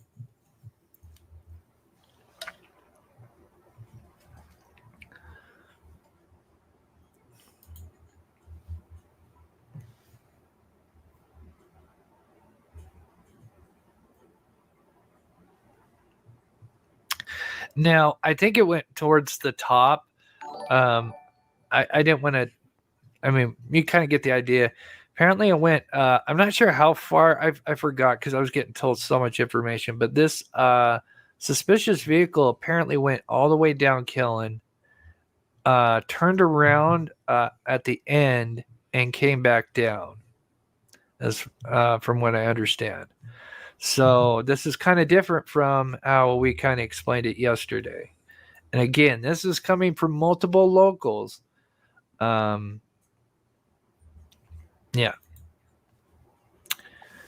Then they believed the vehicle had stopped here. So the vehicle, originally we thought the vehicle had stopped at the stop sign, had went forward and was facing the other way. But excuse me. People have spoken to people that that know the surveillance footage. Let's just say that I want to try to be very careful with my words because okay. Sorry, Yeah, so- it's weird not being able to help. First of all, and where before he stopped, what he stopped is that he was telling that the neighbors in the neighborhood have confirmed this. The ones that have the footage have confirmed this is what happened with the car. So that's where it stopped. And real quick, I just want to acknowledge that Seth is here. Hi, Seth. Welcome. And he wanted to, he says, hello, Mr. Mrs. E and Auntie. Thank you for attending the vigil. Yeah, thank you for having us. And you guys did a great job. Your volunteers were awesome. And It was great. Yeah, everybody was great. It was really well done. We met lots of great people. And it's good to meet you for the first time. And yeah, we appreciate it. It was very well done. And if we can if you end up doing another vigil at some point in the future, we will do our best to attend again. So yeah, our son had a great time. He enjoyed it a lot. He paced, but he loves to pace outside. So yes. That was one of his things. So anyway, you want to go on and start talking about the video? Yeah. So the jammers. So this is of course the big news that came out of this as far as like as a potential theory. I guess I just because of, generally I would just think any situation, the simplest kind of possibility is the most likely. But this jammer thing, it's kind of hard to ignore with the camera being frozen and multiple neighbors now reporting that they had their cameras frozen days in advance. Although it seems wild in a way, you can't ignore what these people are saying. And, if that's the case, another way this changes the whole thing is that means the whole event, inside or outside job, would very likely mean a lot of planning and some very serious premeditation. So to me, this will further narrow, like I was saying earlier about how we've kind of eliminated the Sebastian's a runaway possibility now that the FBI is doing this reward. Mm-hmm. Here, I think you can eliminate if this theory ends up being true, and I'm not 100% on this theory. I think it's a very good theory and a very possible one. But it's interesting for sure. It's definitely got a little bit of meat on the bone. Yeah, I think we're in the ballpark here. If it ends up being true like this, then this would also mean that this wasn't an accidental event, like a cover-up, like say like given in too much medicine or an argument and Sebastian took a fall. Or an accident, yeah. And it's like, oh my gosh, I don't want to go to jail for manslaughter. Let's do a cover-up, right? Because that's been a possibility. There's a lot of possibilities. This would kind of eliminate that because of the planning that would have gone into something like this. Mapping out the locations to stop, getting a jammer ready, knowing which cameras you needed to hit and your path, and coming out 3 days earlier to do maybe a test run or just to scramble the cameras. And this is very methodical seeming. Can I address this? Sure. Prying Paula says, at Kathy Smith, human traffickers, drug dealers, thieves, etc. would all have knowledge of jammers. But would they have knowledge of this neighborhood and ditches and Well then, okay, so then right. So what this leaves us right now, right? There's two possibilities. It is either an outsider like this, or it is someone very familiar with the home, inside the home. It's one or the other. If it's one of not drug dealers and thieves, I mean, this would have to be like a trafficker or a kidnapper. We're talking about the suburbs too. This is a nice neighborhood. It's a very safe area in general. If you want to go with the outsider, and we've been playing with this idea all day Yeah, we go back and forth on this stuff constantly. Why? And then sometimes we'll call Auntie and throw her in the we mix. talked about it for a long time today. If that were the case, why Sebastian here?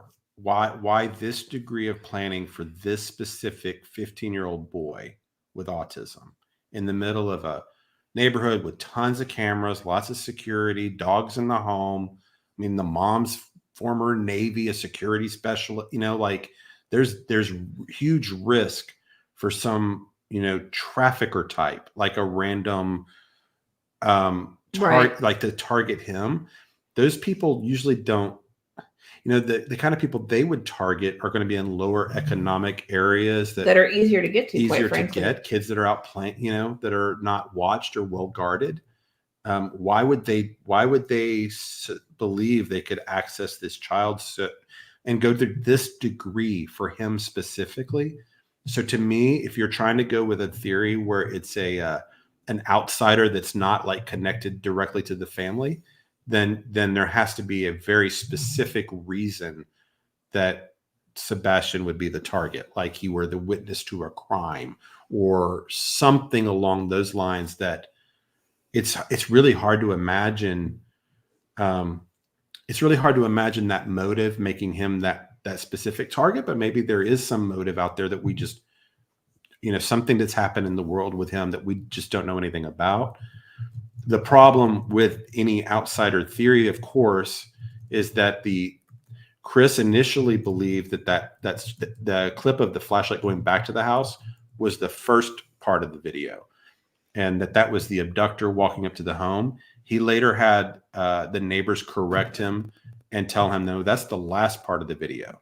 So the end of the sequence is that the flashlights meet each other in the common area. They disappear behind this house where the car's parked. The car comes down to Stafford, is there for a few minutes. Something happens around the back of the car. Headlights come on, backs up, leaves the neighborhood, and then a single flashlight makes its way back to the Proudfoot home. If that's an outsider or an abductor of some kind, why are they going back to the home? Right. So that's with this theory, the outsider trafficker kind of scenario is not very likely. Would be extremely low likelihood, I would think. Mm-hmm. And Tiffany had a $5 super chat in that. Thank you, Tiffany. That kind of goes along with what you're saying. Statistically, abductions are of opportunity and ease of availability. And this is by no means easy, based on the lighting and where they're going and all that. That, if it was just an abductor and they could easily go up to close to his driveway, tap on his window, take him and go. Right. This has been something that's thought out. If this is what, that's kind of what I said. I said, he came home from school every day on the bus. If you could just pull up pull up there, make it a lot easier. We see them all the time. You see these missing kids. We're all seeing these flyers. I'm assuming it's always the child was last seen on the corner of so and so and so and so. It's like kids that are out on the streets that are not being supervised. They're in places where they can be easily obtained, right? That's how it happens, or lured or whatever. Mm-hmm. It's very rarely someone coming into your home like this. So it seems that whoever's involved here has to, there was if this happened this way, there's a lot of planning, and it really just looks like an inside job with this theory here. Serenity. Serenity. Go ahead. Serenity 72 says, in my opinion, if it was an outsider, then why would a light be running back to the house? Great question. I can't even come up with a possibility really that sounds feasible. No. Unless they lived in the neighborhood at a different house. I mean, I just don't even know. Why would you, it's, if this played out this way, it looks like somebody went back to the house. If this is all what it looks like it is, I also want to point out, and thank you for the super chat, Serenity. That was very nice. And I will do all of the bells and whistles. I'm just trying to keep him on track. Dreaming of blue skies and sandy beaches says, I feel like the simplest, most logical reason is usually what happened in most cases.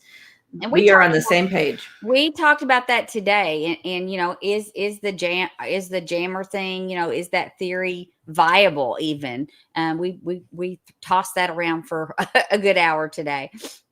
Yeah, it's. I mean, I know I've been here. We've been hearing that people are using these more commonly in crimes, and of course, there's people. You know, I mean, yes, I'm in denial. I don't want glasses. Sorry. I know the first few videos we did, people kept saying, "Oh, she looks like she's on drugs," but it's really just me trying to squint. Because I'll tell you, part of the problem is I spent most of the day on the computer today, making the emojis and posting the this and getting this ready and that. And when I do that, what happens is my eyes just get wiped out, and the blue blockers don't help either. They help a little, but not much. And yeah, I got some to see if they would help. They don't help. And unfortunately, everything's blurry in chat. So if I really want to read it, I'm kind of having to squint. So I apologize. And then another, I think that was it. I think that was, there was a housekeeping thing, but I don't remember what it was. Groovy Girl says, do you know if the people in that neighborhood are fearful that there is a possible kidnapper around there? I mean, that was a fear for us at first. And we're about what, 15 minutes away? Oh, that was the fear in the community. If you don't know, we've got a special needs son, and that's why we were so interested in this case in the first place, because we've had when he was younger. Well, and things like this don't happen around here. They just don't. But I mean, anytime the kid, before we got into having our own channel, anytime the missing autistic children popped up on our radar, it was always just something it caught our attention, just because we feel for that. Great point. I got time today. A random person wouldn't know about the dogs or the dogs barking to wake everyone. Exactly. Or codes. Yeah. So, I mean, if you're talking about an outsider, it'd have to be somebody like really familiar with the home. Maybe someone that's, been there a number of times. Not that I want people to leave our chat, but look at that. We'll be watching, or we'll watch the replay one. We'll definitely watch the replay. Absolutely. Yes, they always have great points on there. And hi, Marlena. Welcome. We love having you here. But just like every creator, I know what my housekeeping was, but go ahead and finish. I was just like every creator, I've listened to several, and I don't always just agree exactly with everything that they say. I think everybody kind of takes their information and gets their own theories based on all the information they have. And so every creator, there's little things about them that I'm like, they don't really have it all together because they missed this piece or they missed that piece. Sure. And my other housekeeping thing also, there is going to be a search. I've got two housekeeping things. Justice Jane reminded there's going to be a search that's headed up by Terry Lynn on September 14th at 11:30, and they're starting at 240 Long Hollow Pike in Goodlettsville. That is the boot barn, I believe. She said, I'm sorry. It said they'll be meeting near the old Kmart. So, I think wasn't that where that's the one that was underwater, remember? Oh, yeah. But yeah, when we had a flood a million years ago, when the kids were really little, the whole place was underwater. And my other housekeeping thing is I got the message from Tia Nurse, and she says that she reached out to Jennifer Coffendorfer. And she wanted some clarification, and this is what Jennifer said to her. For further clarification, Memphis is a field office and Nashville is a resident agency of the Memphis office. Oh, so they're like a branch below. Gotcha. I thought there was something weird about that. So thank you, Tia Nurse. She's great. She's always sending me good stuff. We had talked about this last time. I had meant to look that up and I forgot all about doing it. So thank you for doing that. Because that question came up last time.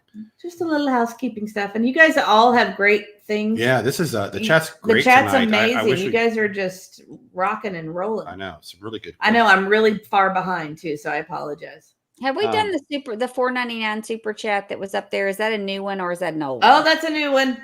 I'm sorry. Okay. I apologize. Starflower 703 says motive. Chris thought he was getting Faith and didn't want her near Sebastian. So that's in Starflower's opinion. Yes. Yeah. I mean, I think that's I think it is a very strong possibility. But that goes to she comes in the summertime. That's when his visitation is. Yeah. I don't know. I mean, that's one It's of those hard. things is that a motive? Because he was supposed to go stay with his dad, and that they had already made arrangements to do that when school was out. So Seth was supposed to get him then. So is that a motive? Because I don't that's know. an issue.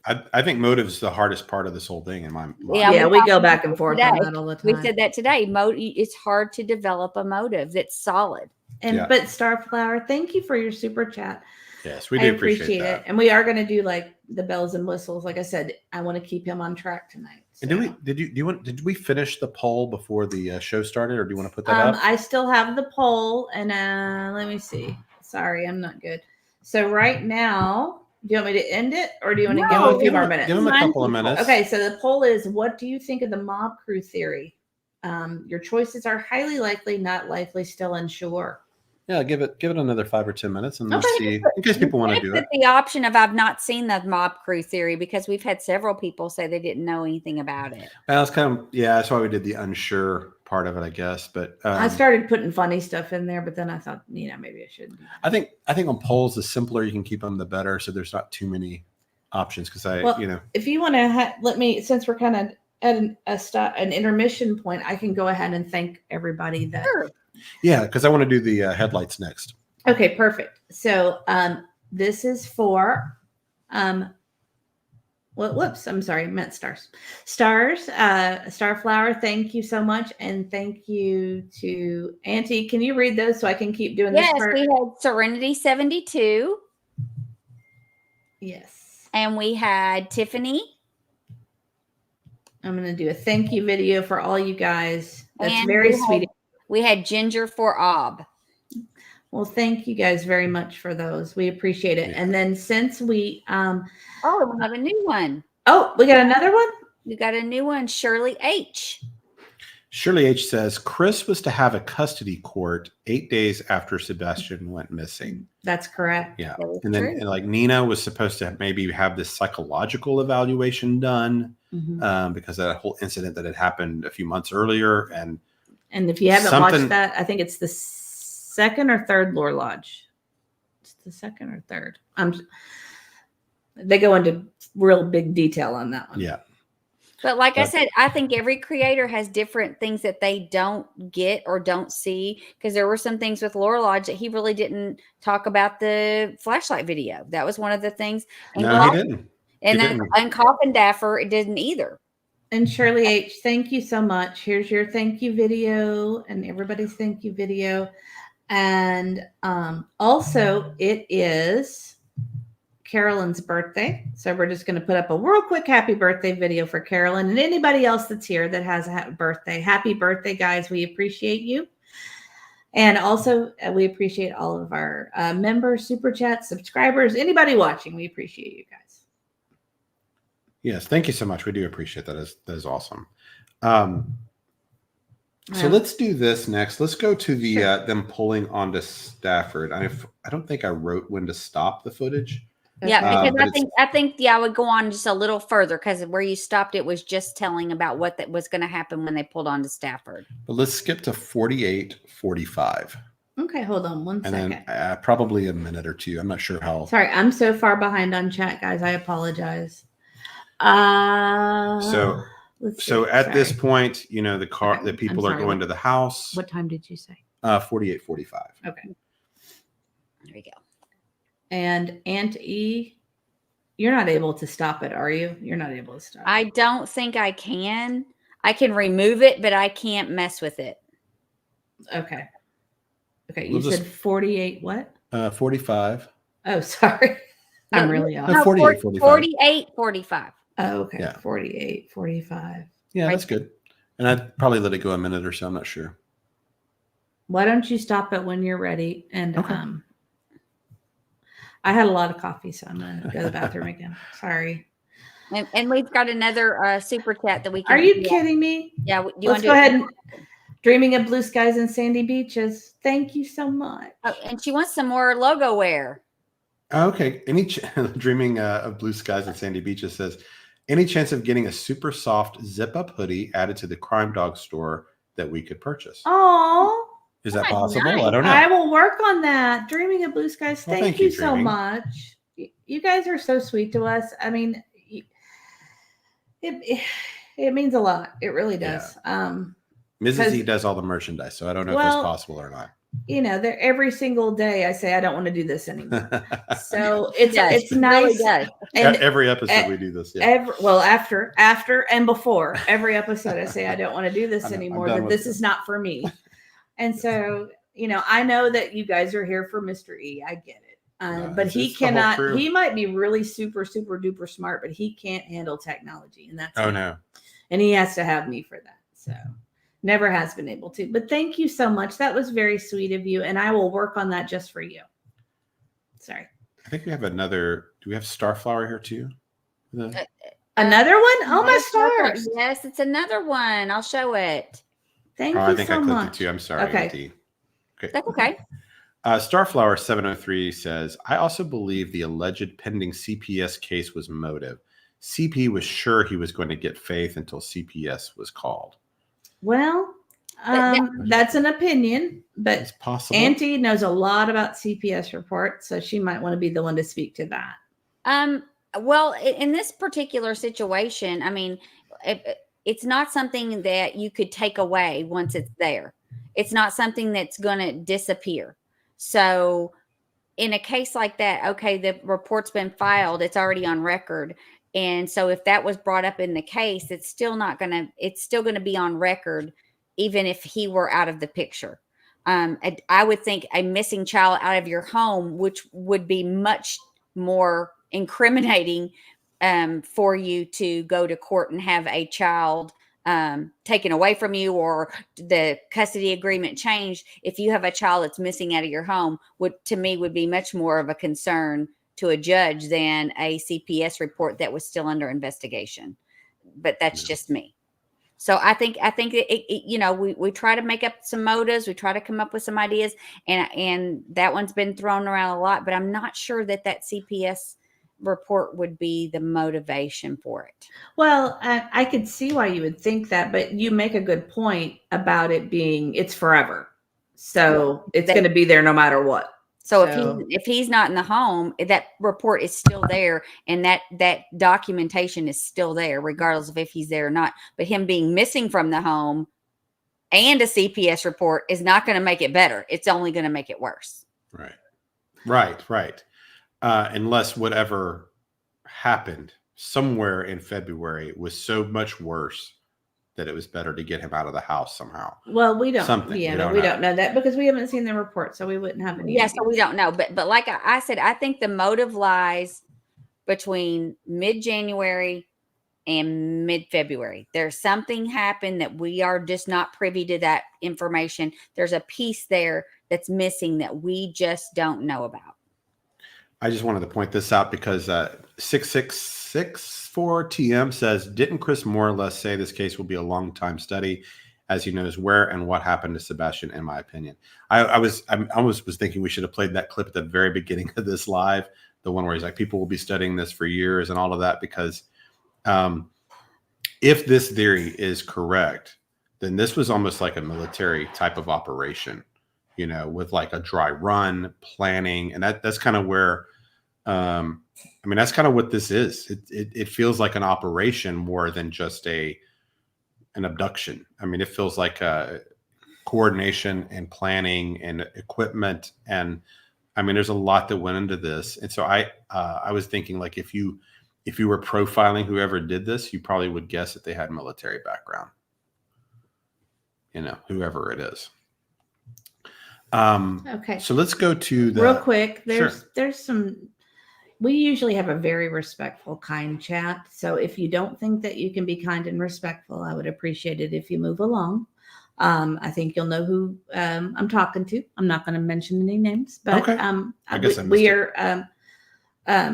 we're very kind and respectful, and we respect everybody's opinions, and we respect everybody's thoughts on this, because none of us really know. None of us know anything. We're just going on what we do, you know, what we do know. But I just wanted to mention that because we have a lot of new people in here that I haven't seen before, and so That is one of our main rules. If you can't be kind and respectful to each other, and it's okay to have a different opinion. We love different opinions, Absolutely. but we want it in a kind and respectful manner. So, sorry, just doing a little housekeeping. Yeah, no, I appreciate it. I miss a lot of times. I miss what's happening in the chat. What I'd seen had been great tonight, actually. So, sorry that happened to anybody in there. So let's do the video if we can. We're gonna do them pulling onto Stafford. And let's play like a minute or two of this. Okay, I'm gonna let you do it. I'm gonna start it, and then, like I said, I had a lot of coffee. So I think we'll go to like the 50-minute mark. Just start right there, and then I'll stop it at 50. All right, this went a little bit slower than I thought it was going to be.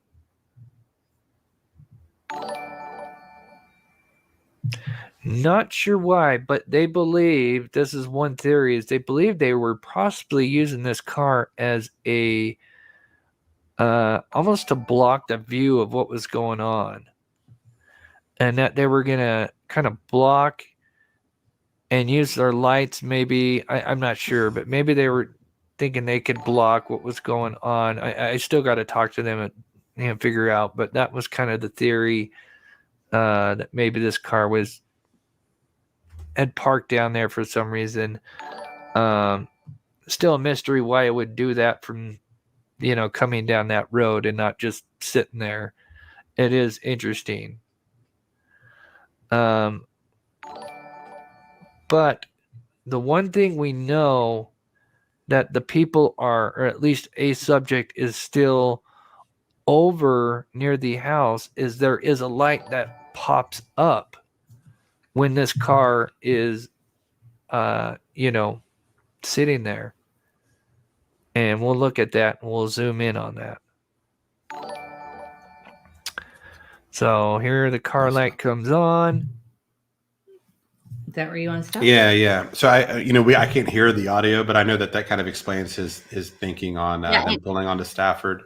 And what he was getting ready to say is he was just showing where the car lights come on, and I don't know if Mrs. E can kind of circle where the car lights are, just so people know the cars. The cars to the left are the cars in the driveway. You mean right here? Yes, that's actually Right where here? the car is sitting. Well, it's actually where his arrow is. Yes, where his arrow is. That's where the car is sitting. Here. The lights in the front of that black space are the lights for the car. And then that light in the back is like a tail light. The lights over there are to the. No, I'm not talking about those. I'm talking about the lights in front of that little black space for the car. Oh, I see. Okay, sorry. That's the light that came on when the car was started. Yeah, that's the headlights there, right? Yeah.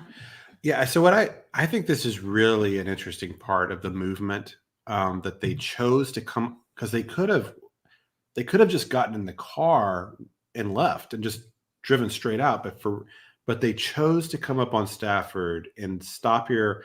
Sometimes these sources, they say that they're in the middle of the road, almost like they're trying to block any potential traffic coming in. It's really interesting, that movement. And then I think Bobby says that this car sits there for about 3 to 5 minutes. And so why was this car here in this spot? I think, you know what I think? Yeah. I think it was to block being able to see anyone get in from the passenger side, so that you can't see from the camera angle anybody getting in. Like you can't see movement, you can't see a body, you can't see a person, because you're blocking it. And if they load someone, or someone loads from the passenger side, you're not going to see that in this video, because they're loading it from the grass. I don't understand the turning around the corner. That's the part that I don't understand. Why come up that street at all? That's the part where I have a problem. You're just exposing yourself again to more visibility. I don't understand it, but unless the blocking theory is part of it, and they were trying to block a signal, thinking that could jam a signal, block a signal from that camera, because that's the camera with the incorrect date and time. Yeah, and I don't know how long it takes to block. I've heard it described like it's a flip of a switch. So I don't know why. I understand why you might want to scramble this camera, hopefully wiping out their footage. Well, it may be that they have to be within a certain proximity, and they could only be within that proximity after they made that turn, because they're much closer to the house once they make the turn. Yeah. I mean, other than that, I don't know. I mean, it doesn't make sense. It doesn't make sense. And then they turn the lights on, and at one point I wondered, was that an attempt to blind like cameras down the street that they knew they couldn't like fry, that they knew was hardwired maybe, and it was an attempt to blind those cameras so that they could board their passengers maybe. I'm Two Bear has a suggestion, maybe. I'm Two Bear says, but the interior lights would have come on perhaps. That's a good point. And I mean, I guess you could maybe turn those off before you came. Like turning on the headlights, all that did too was reveal more about the car, because now people are starting to narrow down what type of car and make and all that kind of stuff. Shirley H. It seems a strange chat. move. Shirley H says, didn't someone say there was an Uber in the area? Yes. Yeah. There was, but I believe it was much later in the morning. Correct? It was. Someone was getting picked up to go to the airport that morning. And thank you for your super chat. And I believe it was later in the morning, but still really, really early in the morning. Yeah. And somebody, Alabama Nana, is just reminding us, make sure we say allegedly and in our opinion. And hopefully we've prefaced all of this at the beginning that we are discussing a theory tonight. We are discussing the theory of the mob crew. Is it viable? We're trying to see it. We're testing the theory is essentially what we're doing. Talking it through. We're taking what he laid out as his own theory. And it's, we don't know. We don't know. Well, welcome, how Lolly. much truth there is to this. Lolly's here, beautifully broken. Thank you so much. Lolly is the person that had the video with the person who was talking to Chris on Facebook or CP on Facebook. Yeah, okay. Well, so welcome. Welcome in, Lolly. Thank you for being here. Why sit there so long? Great question. I know. 3 to 5 minutes is a long time when you're waiting. I mean, that's a long time. 2 minutes, 1 minute, that would make so much sense. 3, 5, that's a long time. All right. Let's see. Kentucky. Yeah. I'm trying to find your message. Hold on. Sorry. This goes by so fast. And I know this is something Mob Crew's kind of working on, is trying to figure out what types of cars this could be. I watched his live from yesterday, and it's he's right now thinking it's a 2000s to early 2010s maybe Japanese model vehicle, like an Altima or something like that. He believes that it's a sedan, and that's what one of the neighbors told him. Maybe he's right. It could be. It still looks kind of like an SUV type to me, just the way the lights are. But I'm not great with that stuff. Yeah, we're not an expert at this stuff. That's why we usually don't, Yeah, this is not the kind of thing we can do. We have to rely on people that are better with this camera stuff than we are, and logic it out. Yeah, and just kind of go with could this mean, and does this, if this theory is accurate, what would it mean? And so anyway, those lights, it is puzzling with the lights, because you're giving yourself away. And he did bring out a huge clue that was to kind of narrow down was the running lights. Lots of the newer vehicles have a daytime light that comes on, that's always on when you drive. This car did not have that. So the lights, when they started the car, didn't come on that way. The way what they call daylight running lights or something like that. Daytime running light. I don't know. I don't have a modern enough car. I don't think we have a car modern enough. Driver running lights, I think, is what they're called. And yeah, this is one he was saying that they had to flip the switch, which is making him think it's an older car. Yes. Kentucky Lee really wanted us to read. So I thought, sure. I'm new, but watch a lot of the people you've mentioned. When the behavior panel came out with a bang a while back, I realized body language really can be a clue. Piece the bigger. Can we get them on it? I think they've covered some of this stuff. They have. It's been a while, I think, since they've talked about this case. I don't watch all their shows, but if they've done one recently, I don't know. But I think they have done one breakdown at least of them. And yeah, I think I like all of the data that way. I like all the behavior, the body language stuff. I listen to the statement analysis people. I think are great. I love. Like Pat Brown and Deception Detective, all those people. I put a lot of weight in their thoughts. in basing my own personal opinions. Yeah, Lolly, we really, Lady Tip for Tat says, Lolly, we really enjoyed your live with Blue Eyes. That's who it was. I couldn't remember the name. Yes. Thank you for all you do. Yeah, I think we were talking about this episode in 1 or 2 live. Yeah, it's very interesting. Absolutely. And some people are saying that they can turn their running lights off and some people can't. But I think certain models, newer models, have it where you cannot shut them off. It just depends on the make and model. A lot of the Europeans, you can, they don't have the daytime running lights. This is a follow-up. Yeah, but if I recall, as soon as this case came out, they went over it, and didn't they say that they were believable, that they didn't see any deceit? I was completely shocked. Maybe they need to reevaluate. Yes, Yeah. It's interesting that you say that, because they did say that. But then I think on the same day I watched the Peter Hyatt it was Peter Hyatt, and Peter Hyatt went the opposite direction. Yeah, So. they were the outlier out of those types of groups that I follow. They're the only ones I know of that are like kind of that profiling and that are really kind of out there doing the stuff that I've seen that had the opinion that they seem believable. Pretty much everyone else I've seen has in that kind of professional sphere has gone the other way. Now, if you listen to like a deception detective, he puts very little value in the body language. He does. He only wants to listen. Yeah. So he thinks very poorly of that. So it's kind of just depends on how you view these things. But I like all of it. I like to listen to all of it and then kind of kind of have an informed opinion on things. I certainly like to hear other people's opinions too, and see, because it's very thought provoking. Tiffany is throwing out the wisdom tonight. I just want to point this out. Tiffany, is just bam, bam, bam, wisdom. I mean, I've seen a ton of comments in here. I mean, there's some great ones, but I don't know. This caught my eye, so I thought every contact leaves a trace and applies to contact between individuals as well as between individuals and a physical environment. Absolutely. Auntie, are you behind? No, I think you're behind because I've already taken care of it. No, that was another one. I took care of it. Oh, okay. Thank you. So there's still why didn't they just go up towards his house? Why didn't they just pull to the driveway? Is that what you're saying? Why didn't they just pull up? Because they're so close anyway. Why didn't this car just pull up a little further and not go drive up? I think that's the question, though. Past 20 houses on Kellen. Is this anything? That's part of the question. And some people will argue that it's nothing. So what it makes me wonder is, did whoever planned this know that several of the houses near their house have hardwired cameras that they would not be able to fry?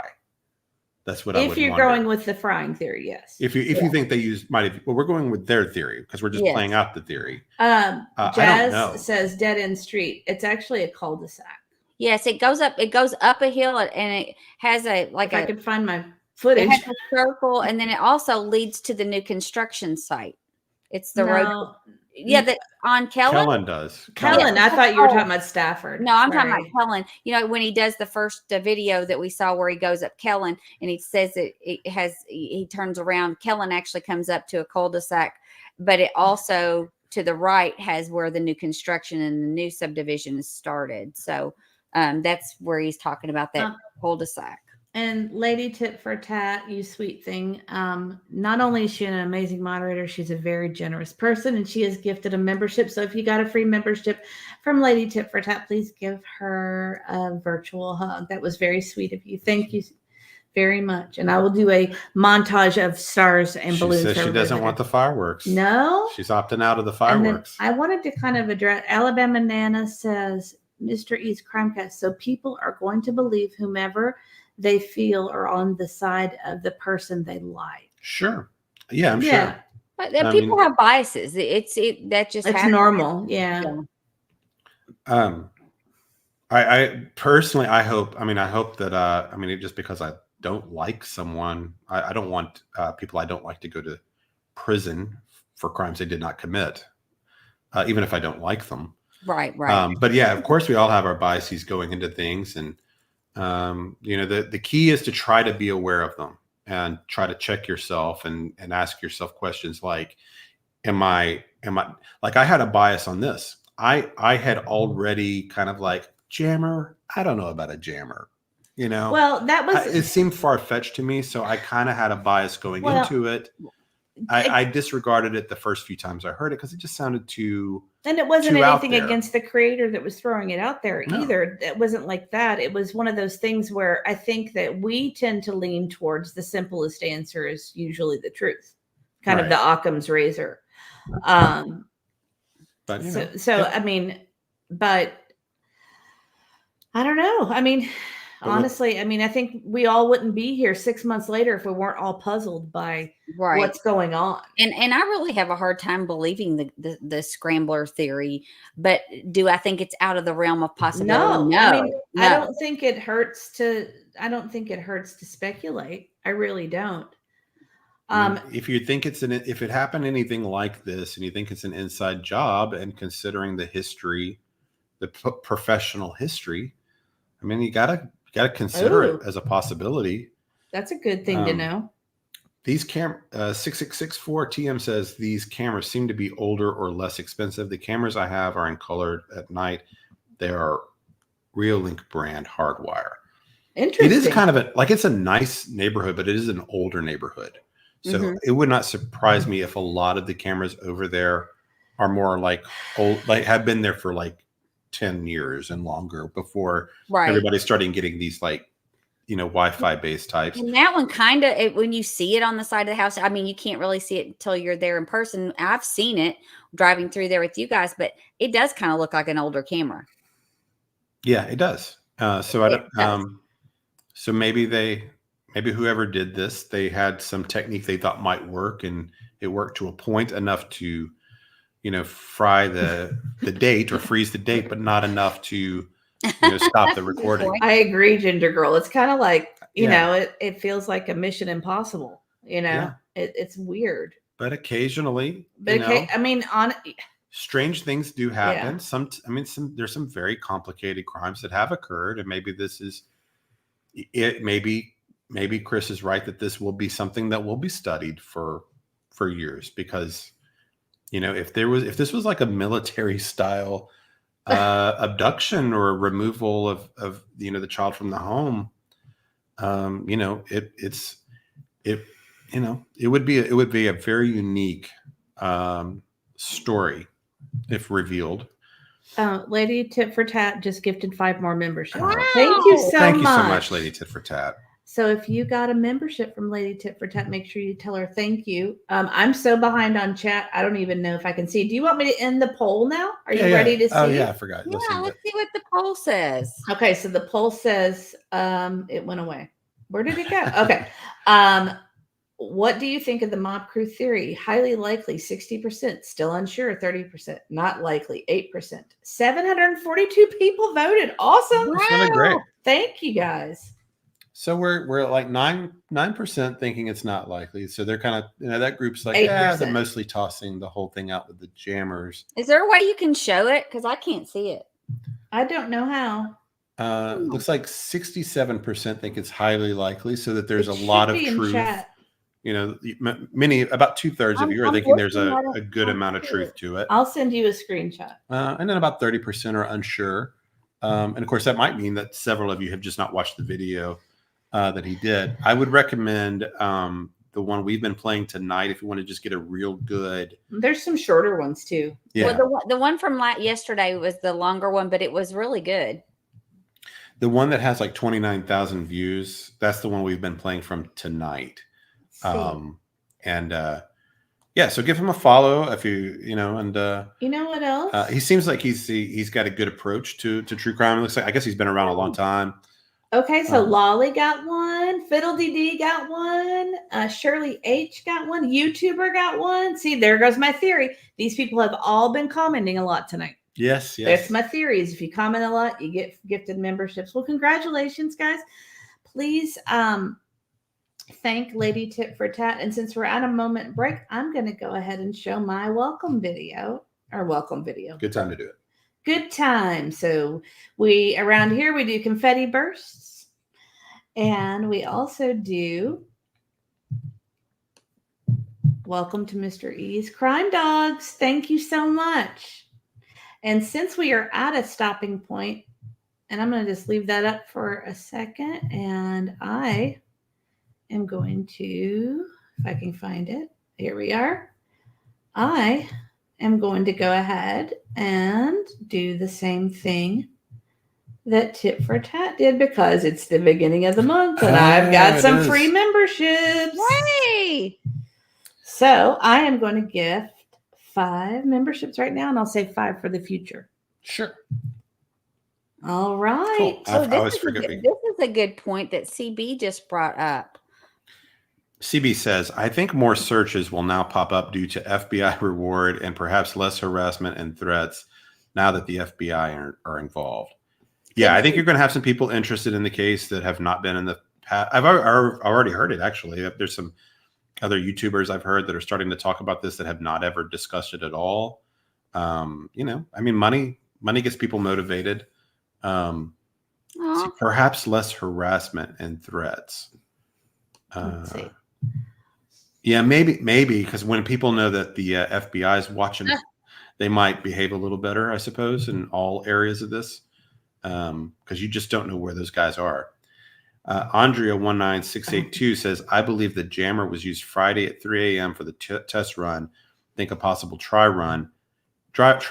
In my opinion. Love hearing y'all discuss Mob's theory. Excellent work, Mr. E and the Crime Dogs. Aww. Thank you, Andrea. I think, it seems that's what the neighborhood believes too.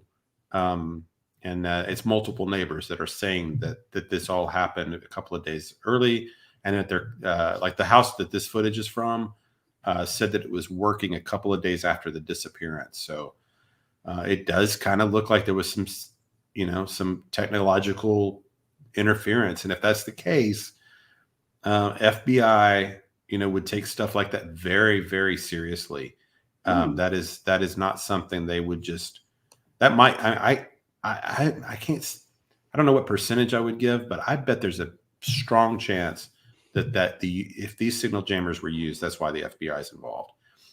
Shirley H says signal jammers can affect the most sophisticated motion detection and night vision cameras when connected to a security network through a wireless connection like Wi-Fi.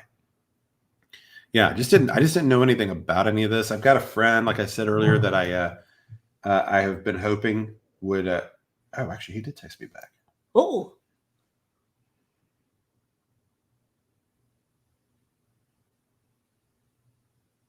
Okay, great. So I'll tell you the question. I'm going to step out and use the restroom. I'll just pull up the question the way I asked it so you can see his response. So I have a friend who's one of my best friends. His father has worked in security his entire life. He just recently retired, but he's worked for various companies, owned his own security company, and then retired. So I was kind of reached out asking, what his opinion was on this. So all right, here's how I might have to edit my question a little bit so I don't give too much away here.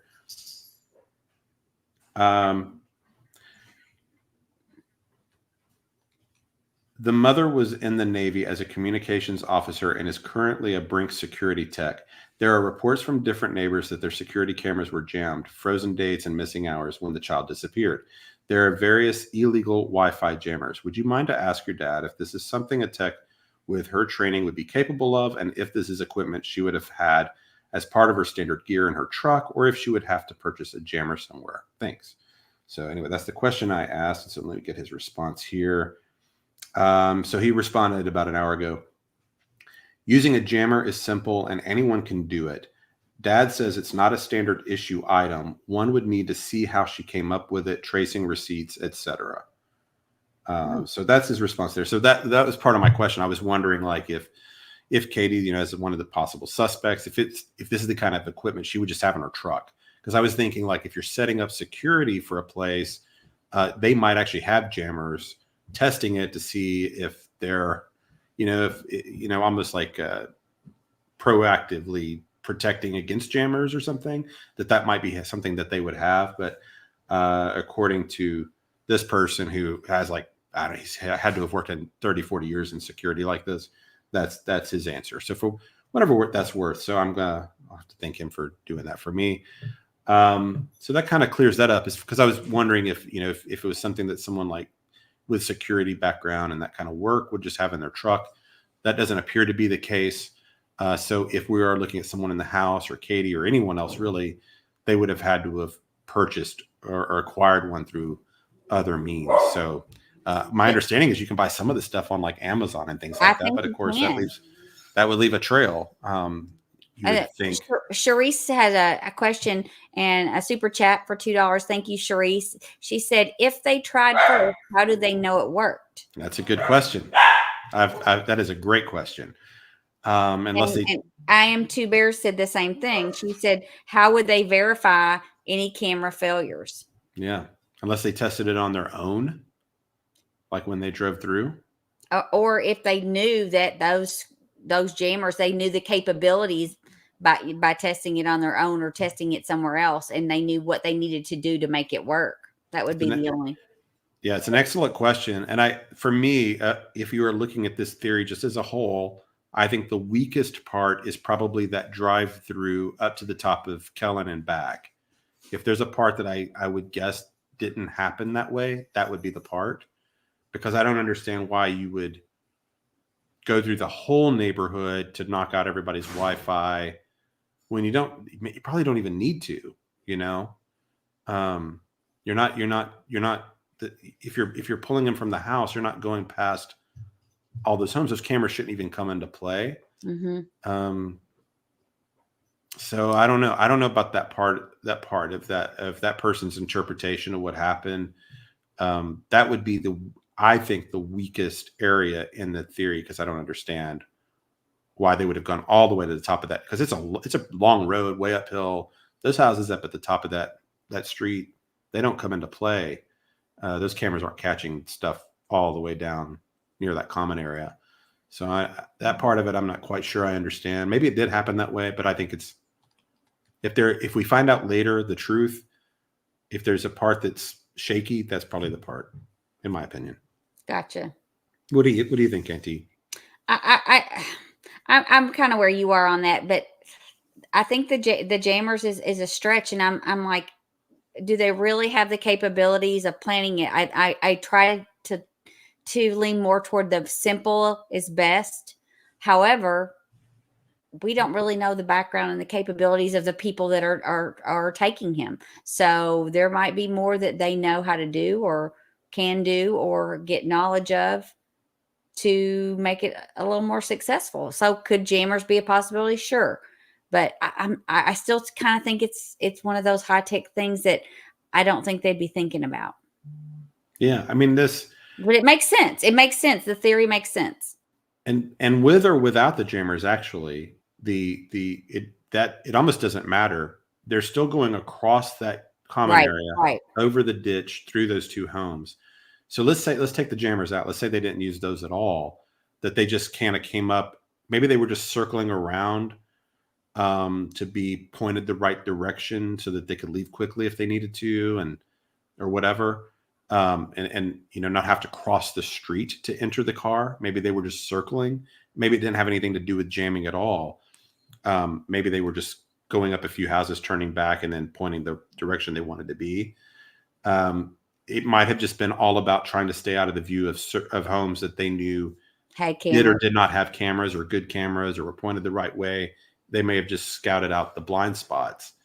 The part, I mean, that theory could still work that way, even if you take the jammers out. But the thing is, you've got these neighbors. You've got the ones with this camera that's frozen on the 23rd. And then you've got other neighbors saying that there are at least 2 other ring cams that are frozen. Mm-hmm. I think, did they say both were on the same date? Yes. On the 23rd as well? Yes. So that is, I mean. That's where that is weird. Mob Crew said, he just doesn't believe in those kind of coincidences in this circumstance. That's what makes him lean toward the jammer theory, because he said, what's the likelihood? And he said they weren't just messed up, they were fried, is what he said. Yeah.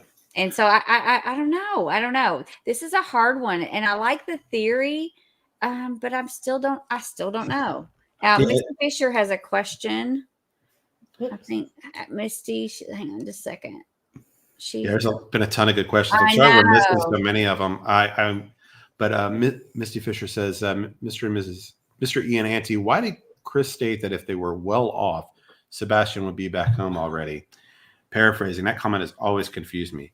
I do think that this kind of scenario does give us hope that he left the home alive for whatever reason. Yeah, I don't know. I don't really understand that comment. That was one of those weird comments, and it makes me want to go back and go over every interview and write all the comments down that stand out as just unusual. Okay, well, this is an interesting one. I'm back. Sorry, I got. Do people think Katie would not know law enforcement would be checking security footage and know her training, but use a jammer? Ludicrous. Do people think not know Ellie would do that? Know her training, but use a jammer. Well, I mean, it's one thing to know that she could, and another to prove it. I mean, right. I don't know that a jammer leaves a fingerprint. No, it doesn't. You know, it jams a signal, and you can't really determine where the jamming is coming from, other than it is being jammed. The signal is jammed. I mean, we know the kid's gone. We know somebody got him out. They used some kind of methodology. I mean, I don't know if, I mean, I see what you're saying. You know, if it's Katie, she knows she's going to be if it ends up being her, she would also realize she's going to be a prime suspect right away. Because the first person to call in, the last person to see someone, any case anywhere in the country, the first person to make the call that someone's missing like this, and the last person to see someone, they're going to be the suspect. I mean, that's where any police officer is going to look first. So she would already know she's a suspect in this scenario, if we believe that it's, you know, an inside job.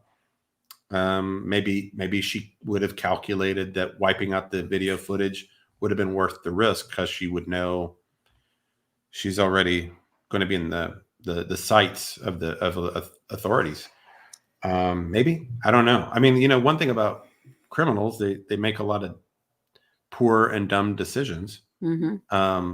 That's usually how they get caught. Part of why they're criminals in the first place is they make terrible calculations. But we don't know anything. We don't know who did this, or we have no idea. Well, whoever did it took an incredible, you know, has committed a crime. Whoever this person is, it's some form of kidnapping, and maybe worse. And if they use jammers, then they're breaking another federal crime. It seems that the FBI believes that there are at least 2 people with knowledge of what happened. So you've got potential conspiracy charges, and who knows what other, you know, they've whoever's done this has gone all in on the crime.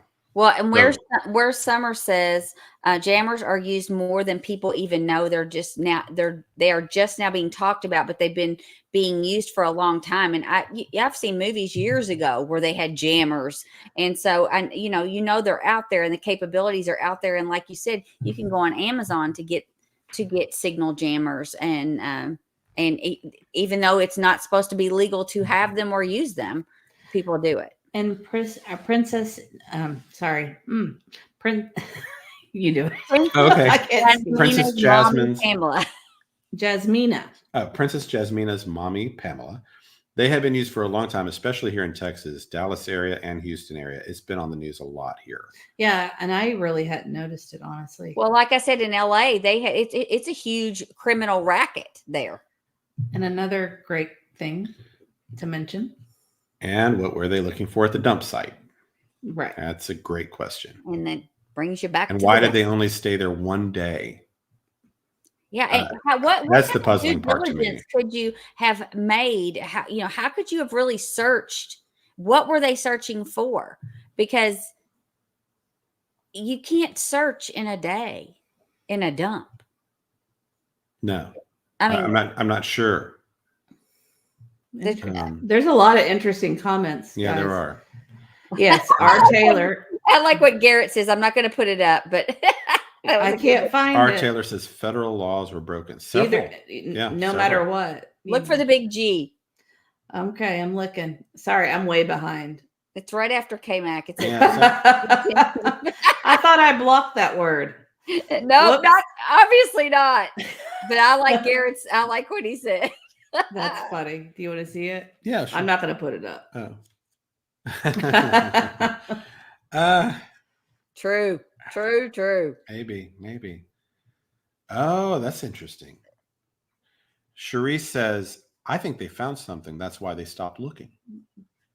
Now that is interesting. That is. And what Misty If says they is found, interesting, what too. if they found what they were looking for and never told it? That never occurred to me. Look what Misty said. She said the same thing. Misty says Ellie was looking for electronic equipment, and the reason why Ellie didn't keep searching is because they found what they were looking for. Interesting. That's something. That's very good. You guys are That's on really good. fire tonight with all of your. That would be the reason that they stopped searching. Yeah, I mean, I had considered. Of course, we all considered it. It's either they were looking for Sebastian or evidence. Did not occur to me they found what they were looking for, and that's why they quit. That's really good stuff. Yep. Ginger Girl had another good comment. Ginger Girl says this case has been strange from the beginning. Search teams getting threats, tires being flattened, people being followed. Bizarre. Yeah, right. Very strange. And April, I do see from Illinois. What is wrong with me? I do see your comment. I'll just put it up, but and you can explain to her why we don't talk about that. If there was a poker game, they lost a lot of money, and Sebastian was the payoff, in my opinion. Yeah, I mean, we know about the poker game story. That's like I was talking about earlier. There are a lot of these stories. The ones we don't factor in at all are the ones that are the single anonymous source that we can't vet. That's kind of our of our standard. So like the poker party, the pressure washer, those kind of stories, we just don't. We don't factor them in until we keep them in mind. I've kind of got them filed away. Yeah. But until we have another source somewhere that can verify those, we just don't factor them in. Well, and 95% of the time, those single source stories do not pan out. Well, and it's nothing against the creator that has put that out there. It's just that we don't know the person that fed the creator the information. Right. They might have an agenda. And it cannot be verified. Right. They might have an agenda to try to throw people off the real We don't story. know. And it has nothing, not to discredit anybody. And Garrett actually has something we can show. Never thought about that. However, wouldn't the reward come out right after that and not months later? That's a good point. That's a good point too. Why would they have waited so many months for if they did find what they were looking for? Maybe they still need more to put it together. They have to present it to their superiors, like headquarters or whatever has to approve those awards like that. So whoever the FBI agent is would have to have brought a case and said, here's why I think the $50,000 reward might solve and finish this thing up. Why don't you talk about what we learned from our police officer friend? Why don't you read that? Oh, yeah, I love that. Oh, I don't know if I have that handy, but I'll have to go. I think it's on that piece of paper over there. So I reached out. I know where everything is. Were you here when my friend's dad, the security? I missed it. Yeah. So what he said was that like a tech, like a security tech would not have just had a jammer like in their truck. Okay. But that they would have had to have acquired one through other means. Okay. Is what they were saying. So that's not something they would normally have in their truck for use. Okay. Right. Perfect. So I was wondering if that was just like they might test their own equipment to see if it was vulnerable to jammers. Like they might use. It's on the other side. It's on the back side. Yeah. So what she's referring to here, I have a friend that's a Nashville police officer and has been, is nearing retirement. And we reached out to them to ask, when does the FBI get involved in these cases? When they do a reward, like I just explained the Sebastian story and everything, and about when do they do these $50,000 rewards? What does that mean? Mm-hmm. Like, because, some folks were like, oh, rewards don't work. It doesn't mean anything. And we kind of felt differently. And they said they would not, his quote was, they would not do this if they would only do this if they had a target in mind and they just needed that final piece to put them away. And he went on to say that when the FBI, he says FBI hardly ever gets involved in any of their cases in Nashville. And he said when they do, that's the scenario. Mm-hmm. That when they do these kind of big rewards, the cases are usually solved pretty shortly thereafter. So he thinks it's kind of like the final stretch, that they've got their suspects in mind. They know exactly what happened. They just need that kind of final piece to wrap the whole thing up. So that made us, of course, very hopeful that that's what's going on here with Sebastian, that we're in the home stretch. Anyway, that was the information he gave. I also want to say hi to Leslie, first time from Melbourne, Australia. Welcome. Hi, Leslie. Thank you for And I joining have us here tonight. I do have a question for C. Taylor and R. Taylor. Are you related? Because that's kind of funny. Sorry, just saw them in chat. So I want to do a real quick, especially for y'all that have joined us a little bit later. I just kind of want to. We kind of went through all the different tidbits that Mob Crew used to piece this theory together, and kind of how valid and all of that we thought everything was. Essentially, what Mob Crew is getting at is that a vehicle entered the neighborhood, went up to the top of where the construction site is, came back through. He's theorizing they may have used a jammer to block Wi-Fi signals, which would disrupt cameras. There's several neighbors reporting that. Then they pulled down to in between a couple of houses on Kellen. At least one person gets out of the car, maybe two, goes to that common area. Then someone comes out of Sebastian's house with a camera, crosses the ditch, meets them there. They come back behind the house. Then the car pulls down in front of the house with the security camera, with all the cars in front that we're looking at here. They sit there for a few minutes. I think Bobby says it like there was some movement or something happening behind the vehicle. They think it's a sedan, according to Mob Crew. Then the lights come on. They back up on Kellen, like in reverse. Then they head out, and that they might have been sitting here in front of this house, hoping to disrupt their Wi-Fi as well and knock off their security camera. So that in a nutshell is what Mob Crew is getting at. He goes way more detailed on testing lights and flashlights and all kinds of stuff. It's a great channel. So, I would sub up to him if you're interested in his kind of technological, scientific kind of testing of this scenario. I think he's going to probably do this for a little bit. And of course, he does other true crime also, from what I understand. But so what does that tell us if we believe that this theory is true? And it seems like we did the poll, where our group here is leaning toward this being a high likelihood that this is a viable theory in how Sebastian left the home. One of the things that gives you hope that maybe he would be alive is that big ditch that they would have had to have gone through. Because that would be very difficult about the ditch.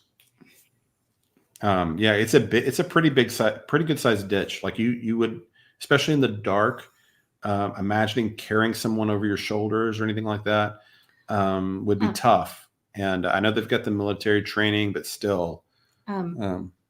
Shelby said, I read somewhere the ditch stops at the garage side of Sebastian's home. Is that true? Never been in the backyard, so I can't tell you.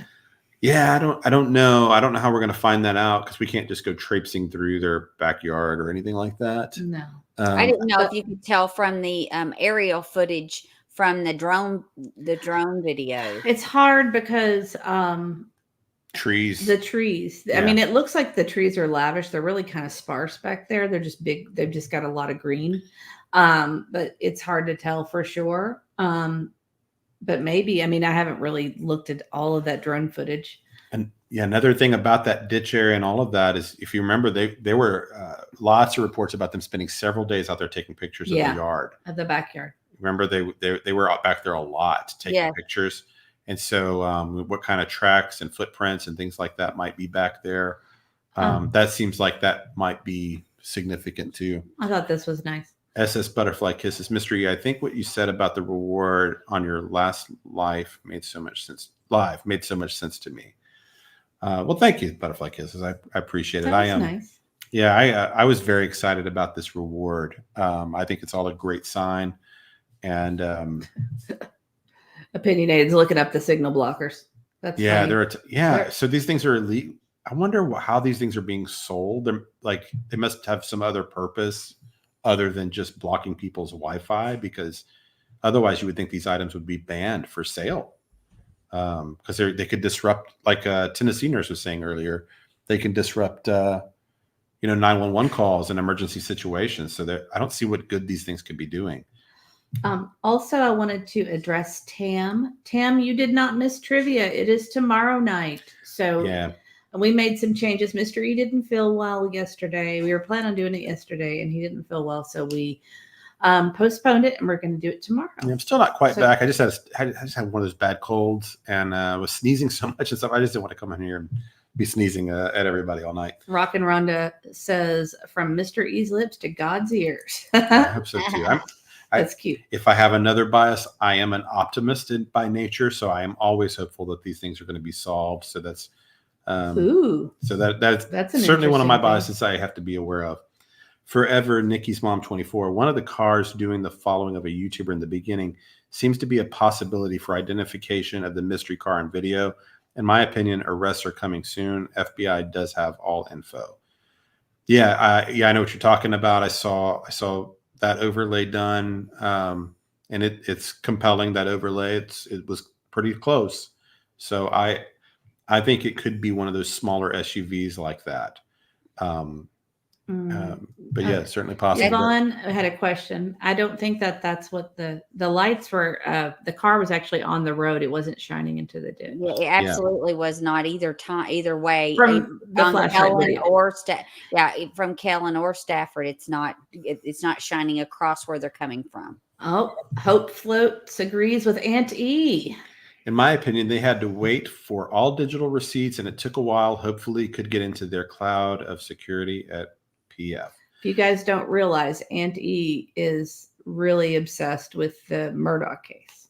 Yes. And she has a lot to say about the electronics. Well, that case, if you see all the electronics they compiled to make this case out of circumstantial evidence, they had no weapon. They had no, and they had somewhat of a motive, but they had no weapons, and they had no evidence on the scene other than the victims. And they built a case out of all of the cell phone data and the vehicle forensics that they did with the OnStar, and when the phones sync up to the vehicles and where they were and how they traveled minute by minute by minute with the two victims and then the alleged killer. And so they can do so much to piece that together, but it took a long time in that case to piece it together. It didn't go to court for almost a year after the murders. And it just takes a long time to piece all of that information and to get that information from OnStar or from Verizon or AT&T or whoever the carrier is and whoever are the local towers. That also matters in where they're pinging from. And so I do believe there are some digital receipts out there that they have to piece together before they can make a case. Yeah, we know the Secret Service was involved, and we know that that's some of the stuff that they do. And so it might be, it may be coming in, and they may have. If I were making a prediction, I'd say we're covering trials this time next summer. That'd be my guess. If I were gonna, just make the guess. Prickly Pear says, after the ditch is jumped, the subject stops for a couple of seconds before they start moving. Could the person need a rest or adjusting something they are carrying? That's something you can see in that video for sure. I don't know if I mentioned this about Mob Crew's videos. Also, his sources are also telling him there are other cameras that have caught some of this activity as well. So this is not all that they have just in video. There are apparently other videos confirming some of these things that have happened. This is interesting. Mick says, I went to an outdoor concert recently with different bands all day. I'm sure they were using jammers there, as you couldn't use your phone while the bands played. Them miraculously worked between bands. Oh, yeah. So, I mean, and I do believe they do that in concerts and places where you can't record. They put jammers on it. I know that's happened before in certain like testing situations for college, things like that, where you're taking like the GRE or things like that. They do have those kinds of things to make your service really stink. Yeah, so maybe there are some legitimate reasons where you would use things like that. So, but I mean, if this becomes like such a big problem, like other folks in the chat have been saying, and other, and cars start getting stolen left and right out of people's driveways because of these things, either folks are going to have to transition away from the Wi-Fi, security cameras and go hardline, or they'll have to be more aggressive this- on banning these. This is another thing that they are used for. I know our military uses them readily to jam and protect bases from photos from enemies that come through. Like say China was trying to take pictures of bases that we have to see like what kind of equipment we have, that kind of stuff, surveillance. That they do use all kinds of jamming stuff in the military. Yeah. Okay. If you Bug Lady says, I just pray this case can be solved soon. I do too. For all parties involved. And Tia Nurse, your buddy, you want to read that one? Interior Communications Electrician in the U.S. Navy. I haven't heard that specifically. Interior Communications Electrician in the U.S. Navy. I urge everyone to look at this job description. She has held for 13 years, including her job with Brink Security. She's a technician and electrician. Interesting. And then also, Auntie, this is to validate what you were saying. Cheryl Jen says, same thing with Chad and Lori Daybell case. Phones took a long time to search and gather all the data. That is true. And that case was another one that drove me insane because we knew it was them. We knew they did it. And even after they found the bodies, they went so long without arresting them. I didn't think they were ever going to arrest them. And I'm sure it was because they were getting that data. Yeah, Roxy's World says that perked my ears when Mr. E said that jammers block 911 calls. Well, that was actually somebody in the chat that said that earlier, and I picked up on what they were saying. That's one of the things I love about doing these lives. It's like we're crowdsourcing truth or something. Trying to find we're kind of learning as we go. That makes sense because I can never reach my kids at school. The school district here uses them I know on each schools campus. do that. I know schools do that for different reasons. I haven't seen them do it at the high school level. That makes sense. Oh my gosh. I can't believe all these jammers. I didn't know this world existed. I just thought it was all the steel.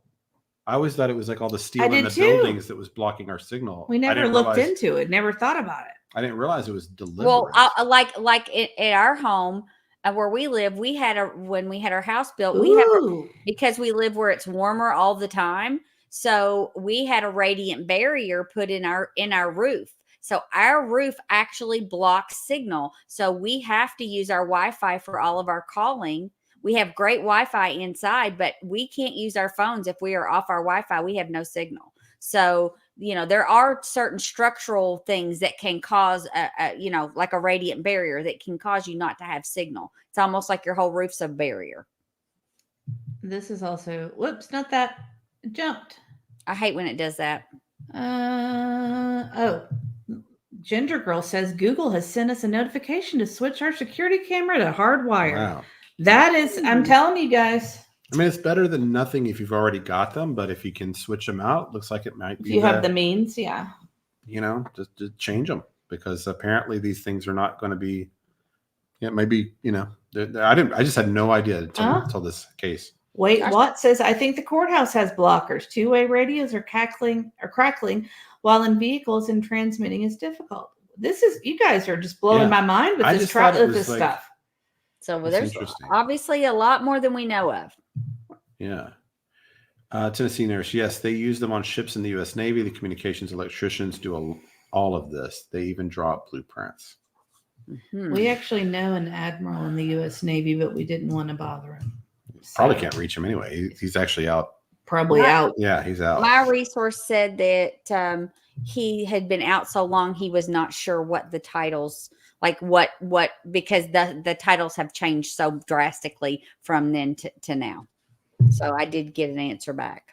I mean, as wild as it says, I think you got to consider these jammers to be a thing. I mean, are obviously more widely used than I had any idea. Have to be near a window to call on a cell phone. That's crazy. I just didn't had realize no idea. That so many like stores and businesses and the government use these things so regularly. Oh, this is hilarious. What? Charisse says Ross Perot used metal in the ceilings to prevent idea robbery. We had to use intranet. That's crazy. But I can see that because they can go in and tap into your computers and get the ideas and things you're creating. Ross Perot Spitfire right there. Yep. And then I'm not sure what Dawn means by this, but That's awesome, Don. Oh, I think he means. Do you mean so you can kind of see that ditch? Oh, Is that what you're talking about there?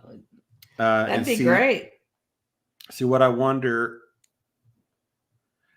So the ditch thing's really bugging me because I just trying to imagine him. That's why I think he. If I'm guessing, and this theory is right, I'm guessing he left that home. At least he left alive. I think. That seems more feasible to me than not to go that distance with him. That he was led to the car, and if that's the case, then there's more reason to be hopeful. And I'll tell you another thing. I'd had a thought about this, and I don't know if Mrs. E's going to agree. We kind of had some disagreement on this earlier today, or the other day. So if Sebastian was led out of the house with this person with the flashlight across the ditch to a vehicle, right? Where we're told he left with no shoes, but the shoe stuff we really only get from the parents. And there was one of the interviews where Katie was acting cagey about the number of shoes that he had. She said something like, well, I'm not going to get into how many shoes he had or something. And and when she said it, we were all like, well, that's true. Why would you? I mean, we know all the shoes accounted for. What difference does it make if it's 4 pairs or 6 pairs or whatever it is, unless there is unless he actually did leave the house in a pair of shoes and was led across that grass, but she doesn't want that pair of shoes or whoever took him to be known, like that pair even exists, because there would be footprints, like sole prints, somewhere in that creek or ditch and grass, because you would not want to you wouldn't want them to know what to look for. You would not want the police to know what kind of shoes to look for. So it's better almost in that scenario to believe that all the shoes are accounted for. Does that make sense? Yes. And there's a few things I want to address. This is interesting, though. I was looking at something else, and then this. CB says, almost sounds like a kidnapping based on CP's comment about if they were well off, he'd already be home. He'd be home already. They do say things that make you feel like that there's a time that he'll come back. They do say a lot of stuff like that. And I don't know. Like motive is very tough for me on this story. And I don't know how you bring him back without everybody going to prison, whoever took him. Because there's so much attention. You're still going to be held responsible. I mean, you can't just show up at a gas station. I mean, because he's going to be questioned. He's going to be under police, custody to be talked through, and how did this happen? Who had you? What, that kind of stuff. And so he would be questioned, and someone would be in trouble for his kidnapping. Tia Nurse sent this. I thought. I can't see it. Oh, I'll make it bigger. You're going to be interested. She said the source from. This is her source information. This is from LinkedIn. Oh, LinkedIn. Okay. Can you see it now? I can't quite. Oh, okay. I can see Look it over here. Interior communications electrician. Right. October 2011 to present. 12 years and 11 months. Interesting. Well, that pretty much tells you that it's obviously. I just thought that was interesting. It is interesting. And then I'll let you handle that one. Okay. Man, my glasses. You want to read it on mine? I can read it. I think I've got a fingerprint or something on these glasses. I gotta get this. So quick wipe here. It says, Ms. E, please stop saying we don't know, because truly we cannot know exactly, but there is proof of foul play, and she was supposedly home alone with him. Not according to, we have it depends on how you look at it. Please stop saying we don't know, because we truly cannot. We know there was a crime committed for sure, because that's what FBI is telling us, and they're not making a mistake as far as this being a missing person. We just don't know which crime. But we don't know the parties involved. But we can't 100%. one of the things I've said before is if with everything that I have my leading theories, I have places I'm looking, but if I were sitting on a jury today and knowing everything that I know, could I convict? And I couldn't. I would need more. So can I, because I would take that very seriously, putting someone away. So I can't 100% say who did what exactly. I can come up with, there might be wild scenarios and things that we're missing. There could be things that I believe are facts in this case that are not facts. I may have been misled on something in somewhere in some reporting I have to believe something was a fact and it was not. And so I don't know. I mean, I know what you're saying. And plus we all have to be in public, be careful to not, get ourselves all caught in legal trouble and point fingers and later be wrong and wrongly accuse someone. And me personally, I have the I don't know if it's a curse or if it's a blessing, but I really try to look at it from both perspectives. That's just kind of how I do things. Right? Yeah. I'm always questioning and poking holes. That's what we do. That's how we come up with our thoughts and our ideas, is by poking holes in each other's. Let's say we've got a parent or someone involved that we are in our minds 100% believe that they did something, but then it turns out we're wrong later. It would be terrible for that, for all of us that accuse, plus the person that was wrongly accused, the pain they're going through on top of missing a child, and then they're living with that cloud of suspicion, and lots of folks around this case right now are considered suspects by just different parties and groups. They're not all guilty of it, and they're not all involved, and maybe none of them. I mean, there are. Don B has a good point. Let's see. Don B says the case has not been publicly labeled criminal and may not until there is an arrest. True. That's a good point. Yeah. And I don't know if people know on her job description what CCTV is. That was the last thing on her Brink. Oh, sorry, I pulled it down. Do you want it back up? Well, you can put it up. It doesn't matter. But where it says that she is in charge of installation, programming, repair, and inspection of fire alarm systems, burglary, and CCTV. CCTV is surveillance technology. It's video surveillance. Right. So CCTV. Interesting. Yeah, that video surveillance. So would have absolute knowledge of cameras and any type of surveillance materials, like say at a plant or in a store. The cameras that pick up every angle. That's all video surveillance, and it goes into like a wired system, like Walmart. Like how they have the cameras everywhere. That's video surveillance, and that's the kind of thing that she also did. Yeah. Oh, and thank you, Summer. Where's Summer? Where's Summer? 1-800-TBI. Fine.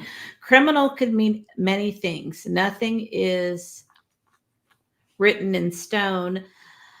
We are speculating and giving theories of what could have happened. No facts in anything we say, but it's our opinions. Yeah. Sorry. And, my eyes, I'm trying. I mean, in some of one of these theories out there, somebody's right. We're just testing. Essentially, we're just testing this theory tonight and seeing where the flaws might be, where the truth might be, what the likelihood is.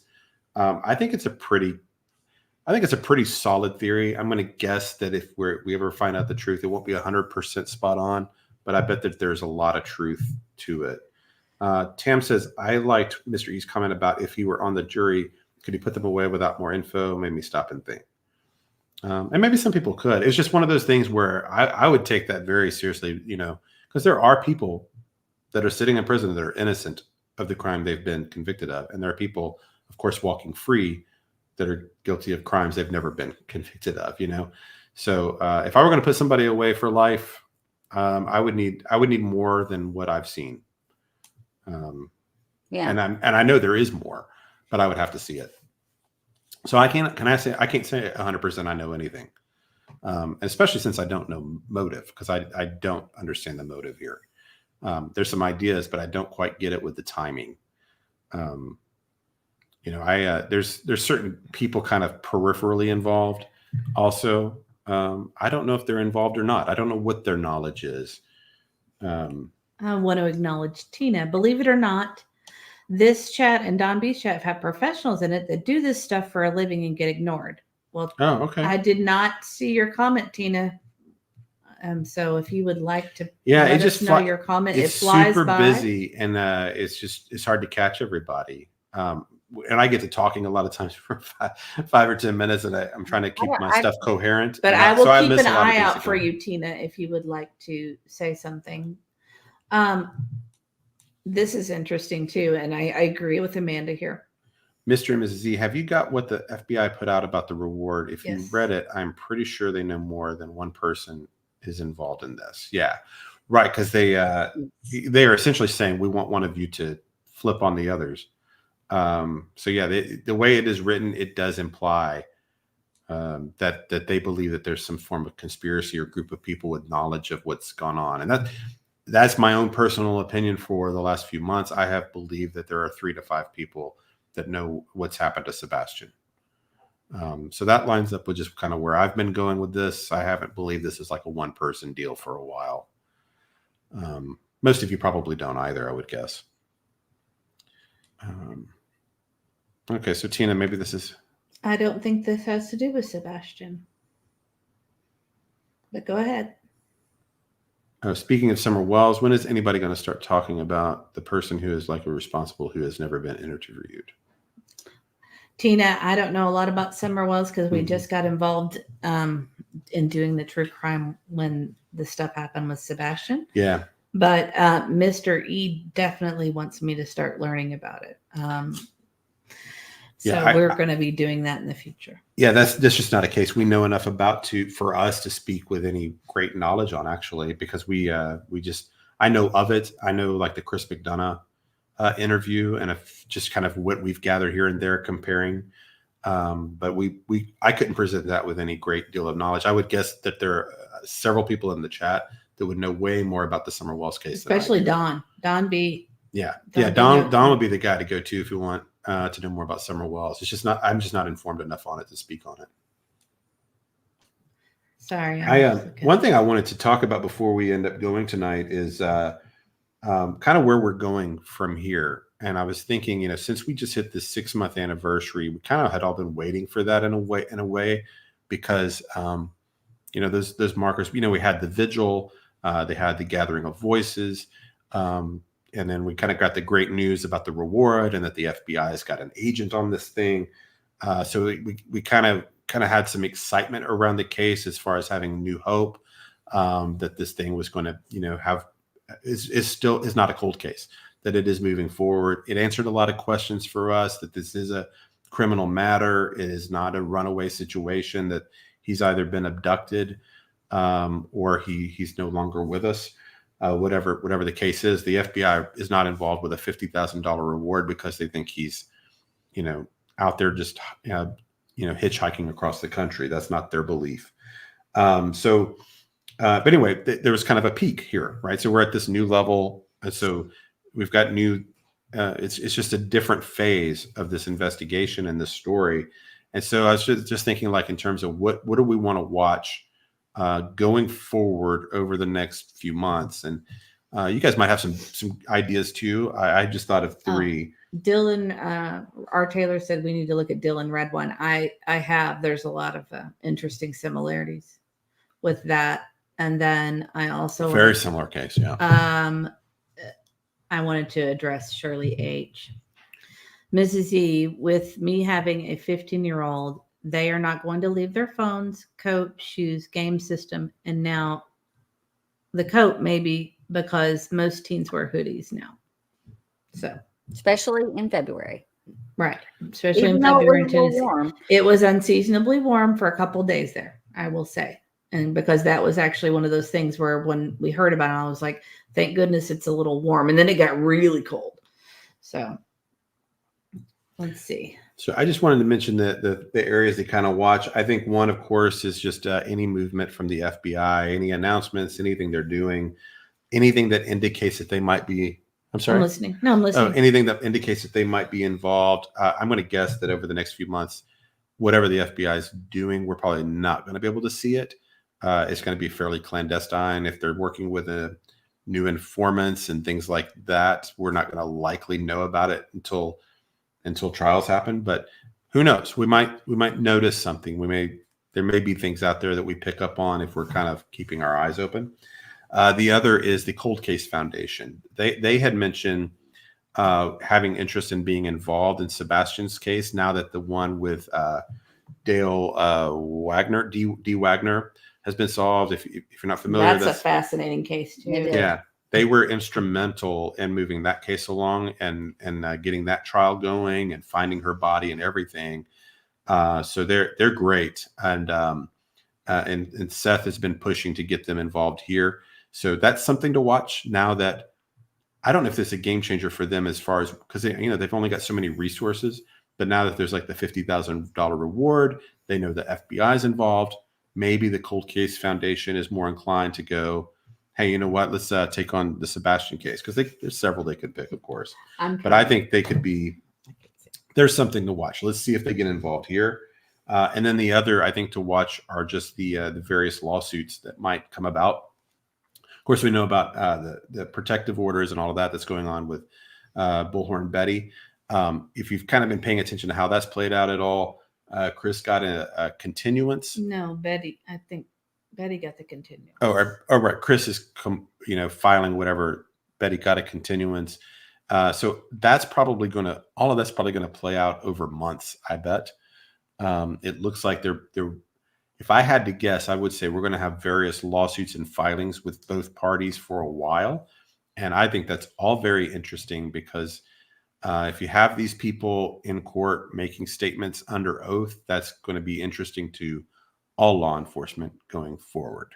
Mm-hmm. I can't believe they did it. I think it's a mistake on their part, but I'm glad they've done it in a sense, because it opens them up to discovery and all kinds of things. So I'm surprised they did it.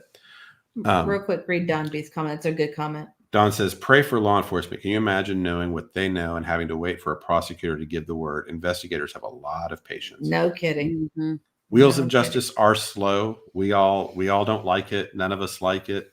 And that's, it's, like the Wagner case. It took 2 years to get a trial, a charge against Dale, and they knew he was the suspect all along.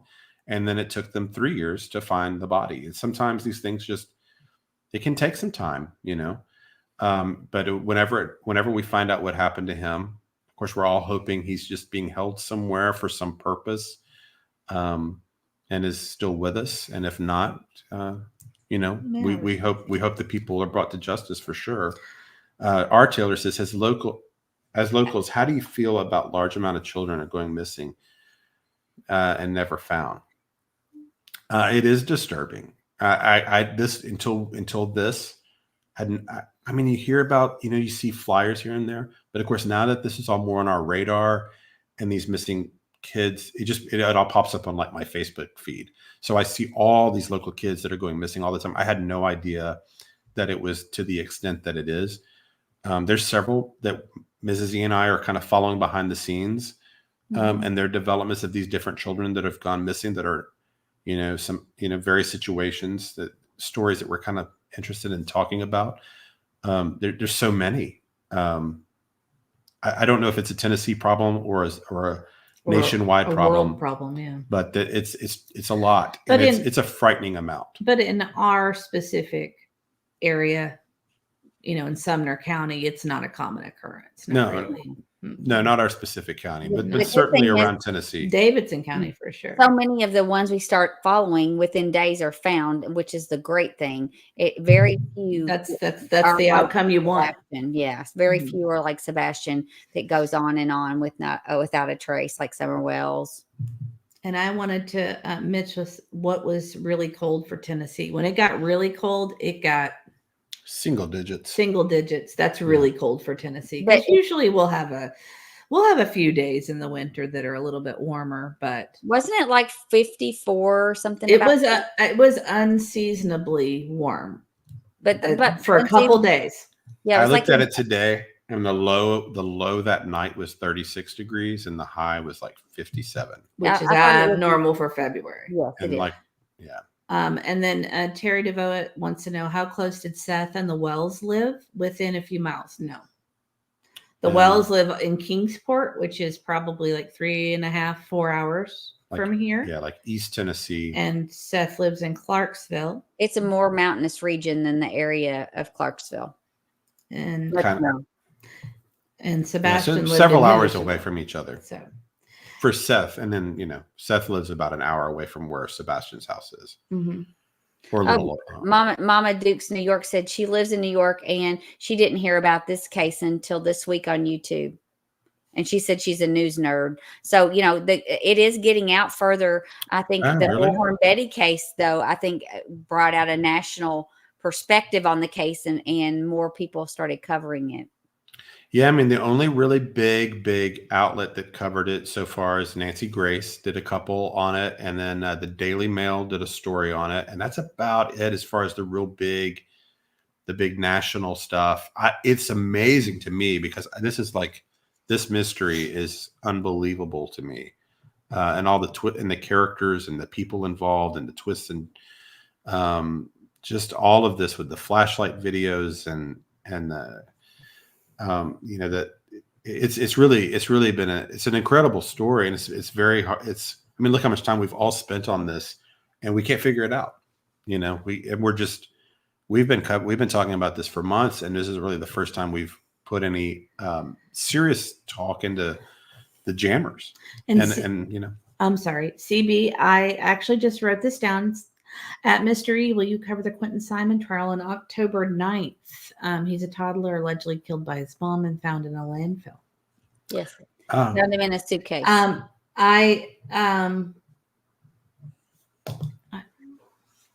Well, maybe so. Maybe we should. Possibly. Yeah, I mean, we are open for suggestions. I am definitely looking at, if you guys haven't looked at Megan Boswell, that's fascinating. And I think we are going to talk about that in a future episode. Yeah. That trial will be coming up in February, and it's Aunt E, I'll talk to you about it offline, but it's there's some fascinating things that I don't want to give away for a future show. Right. And that's when Mrs. E feels passionate about doing. Very passionate about. We're going to probably do that. We are going to cover other true crime. We intend to cover many other stories. Of course, our focus will always be Sebastian as long as there's any news or movement, and there just has been a lot. I mean, there always is. If it's not this, it's a new video that's out or a new interview or something that comes along, or Laura Lodge or whoever. All these, great digs and new information that these people have brought to the table, and like this new. I mean, he bases his theory on some work of others, but this new information about the jammers and the way the lights went across, it all clicked for me. And so anyway, to me, it was a bit of a game changer in terms of my thinking. Librarian Auntie, I can't believe more creators did not cover Crystal Rogers' case. It is crazy wild. It is. I think with Crystal Rogers, that case happened about 30 minutes from where I used to live. And I was living in that area the whole time. And it was huge, kind of like Sebastian Rogers is in the Tennessee area, even though we found out a lot of people don't know about it. We're immersed in it. But there you did hear about it in the communities that surrounded Bardstown where she went missing.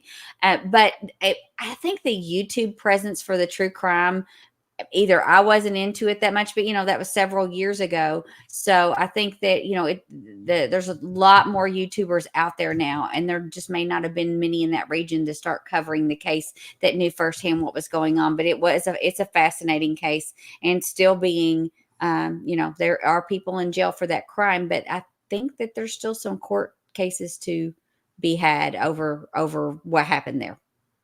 It's a fascinating case too.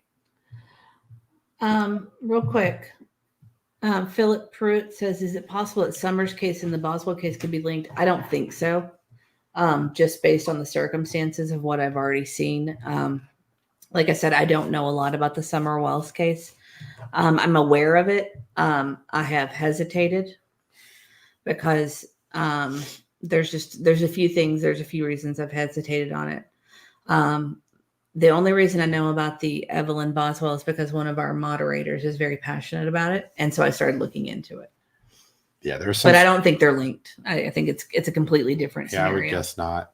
Tennessee Nurse says, Mr. E, did you find out how long it takes to retrieve data such as geo-tracking, Apple, Verizon, and the other apps data used? I feel like CP thinks that since they looked at his phone, he's crystal clear. Well, we have kind of looked at this, and it is, companies often don't like to just give this stuff up. So they do make the law enforcement go through the hoops. So it's not unusual for it to take a half year or longer. It depends if you're subpoenaing also that, like I said, the OnStar stuff, getting that from the dealer, from the car manufacturer. There's a lot of data. I know someone had mentioned earlier that one case they got it really quickly. But I think it depends on the depth of what you're looking at. If you just want like a call log or you just want basic information, it's much easier to retrieve than the kind of the forensics. Okay, where did it move? How many steps did they make? That kind of stuff's a little bit harder to get, and you have to have more, I think, warrants for the information. Tam says, please stay with poor Sebastian also. I follow the others and they are important, but I think with Sebastian as autistic, it has grabbed me harder. It has just too. I mean, just the honest truth of it is we just care about this case. So as long as there's anything to discuss about it, we will. So even if we do other lives and we're covering some other stories, we've got our lives that we interact with. It always goes back. And actually what kind of ends up happening is like we did the Angel Turner story, and we end up just kind of comparing it to the Sebastian, and well, this is similar to this case because it becomes kind of like our touchstone to everything, and probably always will actually, even after this case is solved. And Marlena wants us to look into the West Boys. Marlena, if you can email that to us, I'd be interested to look into that. I don't know a lot about the West Boys. So I know a little bit. I know a little bit about that. I have to tell you, when it's really ugly, though, it's hard for me to look at. As far as like when the stories, like the Evelyn Boswell, it's very surprising I've gotten as far as I've gotten in it because it's a pretty sad thing. And the sadness overwhelms me sometimes. Yeah, so. It's hard. This is a good comment too. So, Terry says we need to shine a light and make it like the Kaylee Anthony story. The Kaylee Anthony story was huge. It was a national story, much more so than a lot of the ones you hear about lately. They're all more regional. But the Kaylee Anthony story was so horrific, and it was big. It was big. Also, I wanted to address Oh Granny Annie is traveling again. What a great name. Thanks for getting the answers about the grants. How about 401c3 applications, Tony, or someone on behalf of, I'm sorry, 501c3 applications. I don't know why I thought 401k for some reason. How about 501c3 applications, Tony, or someone on behalf of Seth, like the McCann family has? It's my understanding that there's nothing like that. And I've got. She's saying why don't they do that? Like, how about starting a 501c3? I don't think they're looking to raise money. I think what they want more than anything, from what I can tell, is to get the Cold Case Foundation involved, and I can see why. After watching the is that right? Yeah. D. Warner stuff. If I could get the what was his name? Billy Little. Is that his name? Yeah. If I could get Billy Little here tomorrow, I would do it. Good. I would do it in a heartbeat. I think that's where they're. Yeah, I don't think they're looking at this stuff. I think they're looking at that right now. Maybe down the road they will, but right now that seems to be their goal, is to get. And that's what I'd be doing if I were them. Let's see. Sorry, I'm so behind, y'all. Let's see. I do just thank you so much for everybody being here tonight and joining us. And welcome to all the new subscribers. Several of you have found us just recently, and so I just want to kind of say thank you for all of that. And look at this, we've got 504 likes. You guys are amazing. Thank you so much. Thank you so much. That helps a ton. And I do want to, y'all keep in mind they are local to Sebastian and also have an amazing autistic child. Yes, we do. I think he actually fell asleep. I heard him playing in there. He likes to bounce a ball against our back wall and don't hear the ball. Don't hear the ball. So I'm guessing he fell asleep while he was waiting for us. Let's see. I'm trying to think. I think that's about it. And thank you guys so much for joining us tonight. And thank you for all the likes and all the love. We appreciate you. We didn't have a whole lot of trouble tonight. No, this was great. I'm sorry about my squinty lots eyes. of new names, so it's gonna be fun getting to know all the new people. And it says, someone asked how they follow everyone on the panel. Oh, that's not follow everyone on the panel. Well, this is it. We don't really have individual.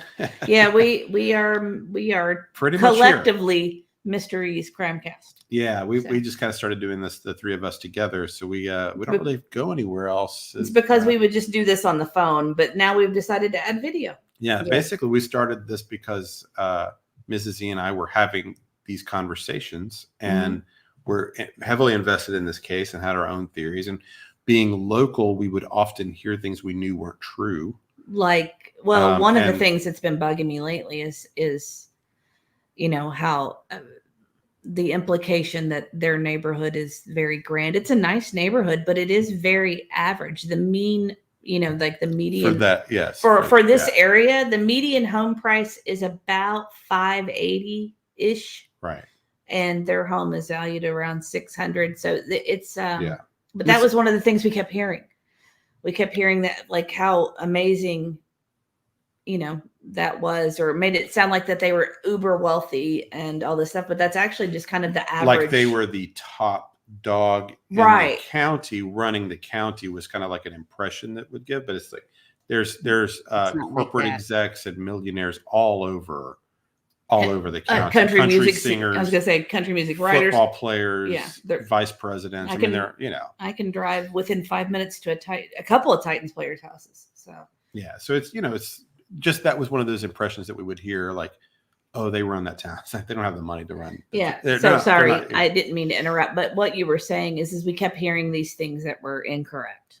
But then there were or just other things, and just that there would be conversations that we would have our own theories and we weren't hearing it. We just thought, well, let's just create our own space for this and have talk these things out. And we had no idea that we just started this 3 months ago or so, 3 or 4 months ago, and never would have dreamt we would have had. I think we're almost at 5,000 subscribers or something now, and just never. But we're so glad you guys are here. I'm glad you are finding value with us and having these conversations. And we've had this. And the love and everything that we get back makes it. I've never anticipated how much I would enjoy the community aspect and getting to know everyone, and I know just the personalities and everything that have come through, and just looking it's forward, really been great. Looking forward to seeing people like K Mac, Tit for Tat, all you guys in the chat, R. Taylor, Garrett.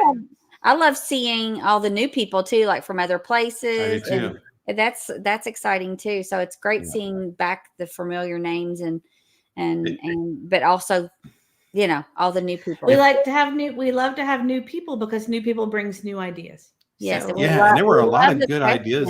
Yeah, we love the questions and ideas. There were several times people tonight were saying things that had never occurred to me, like the landfill thing. The people, Misty and somebody else. And, Roxy's World said something really neat.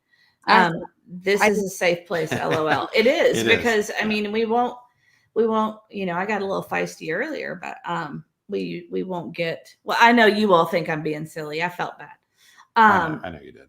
But we try to, even people who disagree with what we're saying, and the three of us don't agree all the time either. No, we didn't agree about a lot of this tonight. There were several we had to talk this out a bit. So. Yeah, we talked it out for a while just because I still don't know how I feel about it. I think Yeah, I'm not sure. I'm not 100. Get with me for a little bit, and then I'm like, no, I don't feel good about that. That's just not really what I think, and it evolves over time.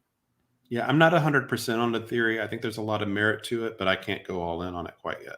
And Fiddle DD, I'm with you. I am tired of drama and all the hate talk, and that's one thing that we just like is we like no drama. Just We want the facts. I love the no drama, just logical talk, and that's what we enjoy, and that's why we've been doing it and been kind of adamant about the no drama. Well, and tonight was, a lot of speculation, which is fine, which is fine to do. We were just kind of talking it through with you guys and just kind of bouncing our ideas off of you and you bouncing your ideas off of us. That's how you figure things out. So we appreciate all of you guys. And we appreciate all of our new members, and we appreciate all the new subscribers and our wonderful moderators, Lady Tit for Tat, K-Mac. I'm not sure if Olivia B was in here, but Olivia B, Misty, we appreciate all you guys. And let's see. And Terry, yes, we've watched some of Silver's streams. So we've seen him. He is interesting. It's not Silver streams. It's Silver on the Scene. I know, but he said, have you looked at Silver's streams? Oh, his streams. No. Okay. No, sorry. It's hard to see everybody. There's so much stuff out there. But some, yes. So, but we've learned to be discerning on there are certain things that are worthless. Oh, but let's not worthless, not worth our time, I should say, as far as if you're trying to follow the facts and stuff, not worth our time. Right. We rule out things we can't really substantiate. Yeah. Stay away from drama before we get sucked into drama by accident. I didn't say any. I'm just saying there are things we have a certain amount of time that we can dedicate to this. Yes. And that's what I meant. I didn't mean worthless. I meant not worth our time to spend, because it doesn't really help us with further our theories along. Right. That's what I meant. If we're listening to certain YouTubers, we're usually for a specific reason. Now, I will say there's some I'll listen to late at night just because I'm, listening to go to bed or whatever. Where Summer says, let me forewarn you that y'all, there's some you don't want to listen to. Just giving y'all a heads up. Yeah. I'm sure. Well, we also find good ones all the time. This Mob Crew, I didn't know anything about them at all, and I like his approach. So he's yes. I'll continue to check him out. I think I like his work. I like the work he was doing. I found another good one. It's funny because it's Crime and Coffee. I don't know if you guys have looked at that, but that was I watched her today, last couple of days, and she mostly does videos, not necessarily live streams, but she's pretty interesting. I really like her. So that's another one if you are looking for some more true crime stuff to look at. You might want to mention trivia again. Oh, sorry, guys. Tomorrow night is our members only trivia. I believe it starts at 6:00. Or did I change it? No, it's 6:00. It starts at 6:00, and we are going to have. So if you're a member of our channel, you will get to compete with each other for actually.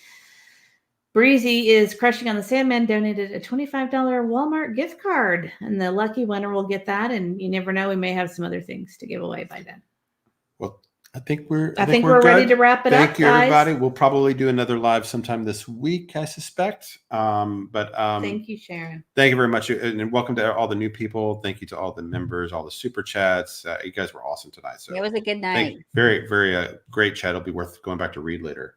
And y'all have a great night. Thank you so much for joining us. Good night.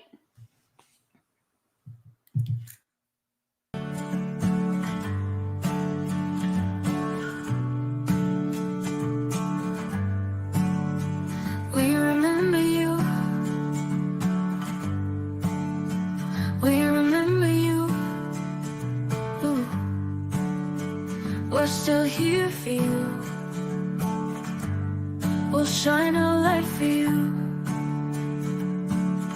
We're holding on to hope for you.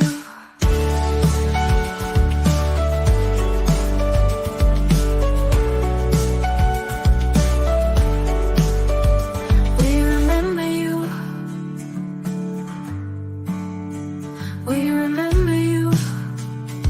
Ooh.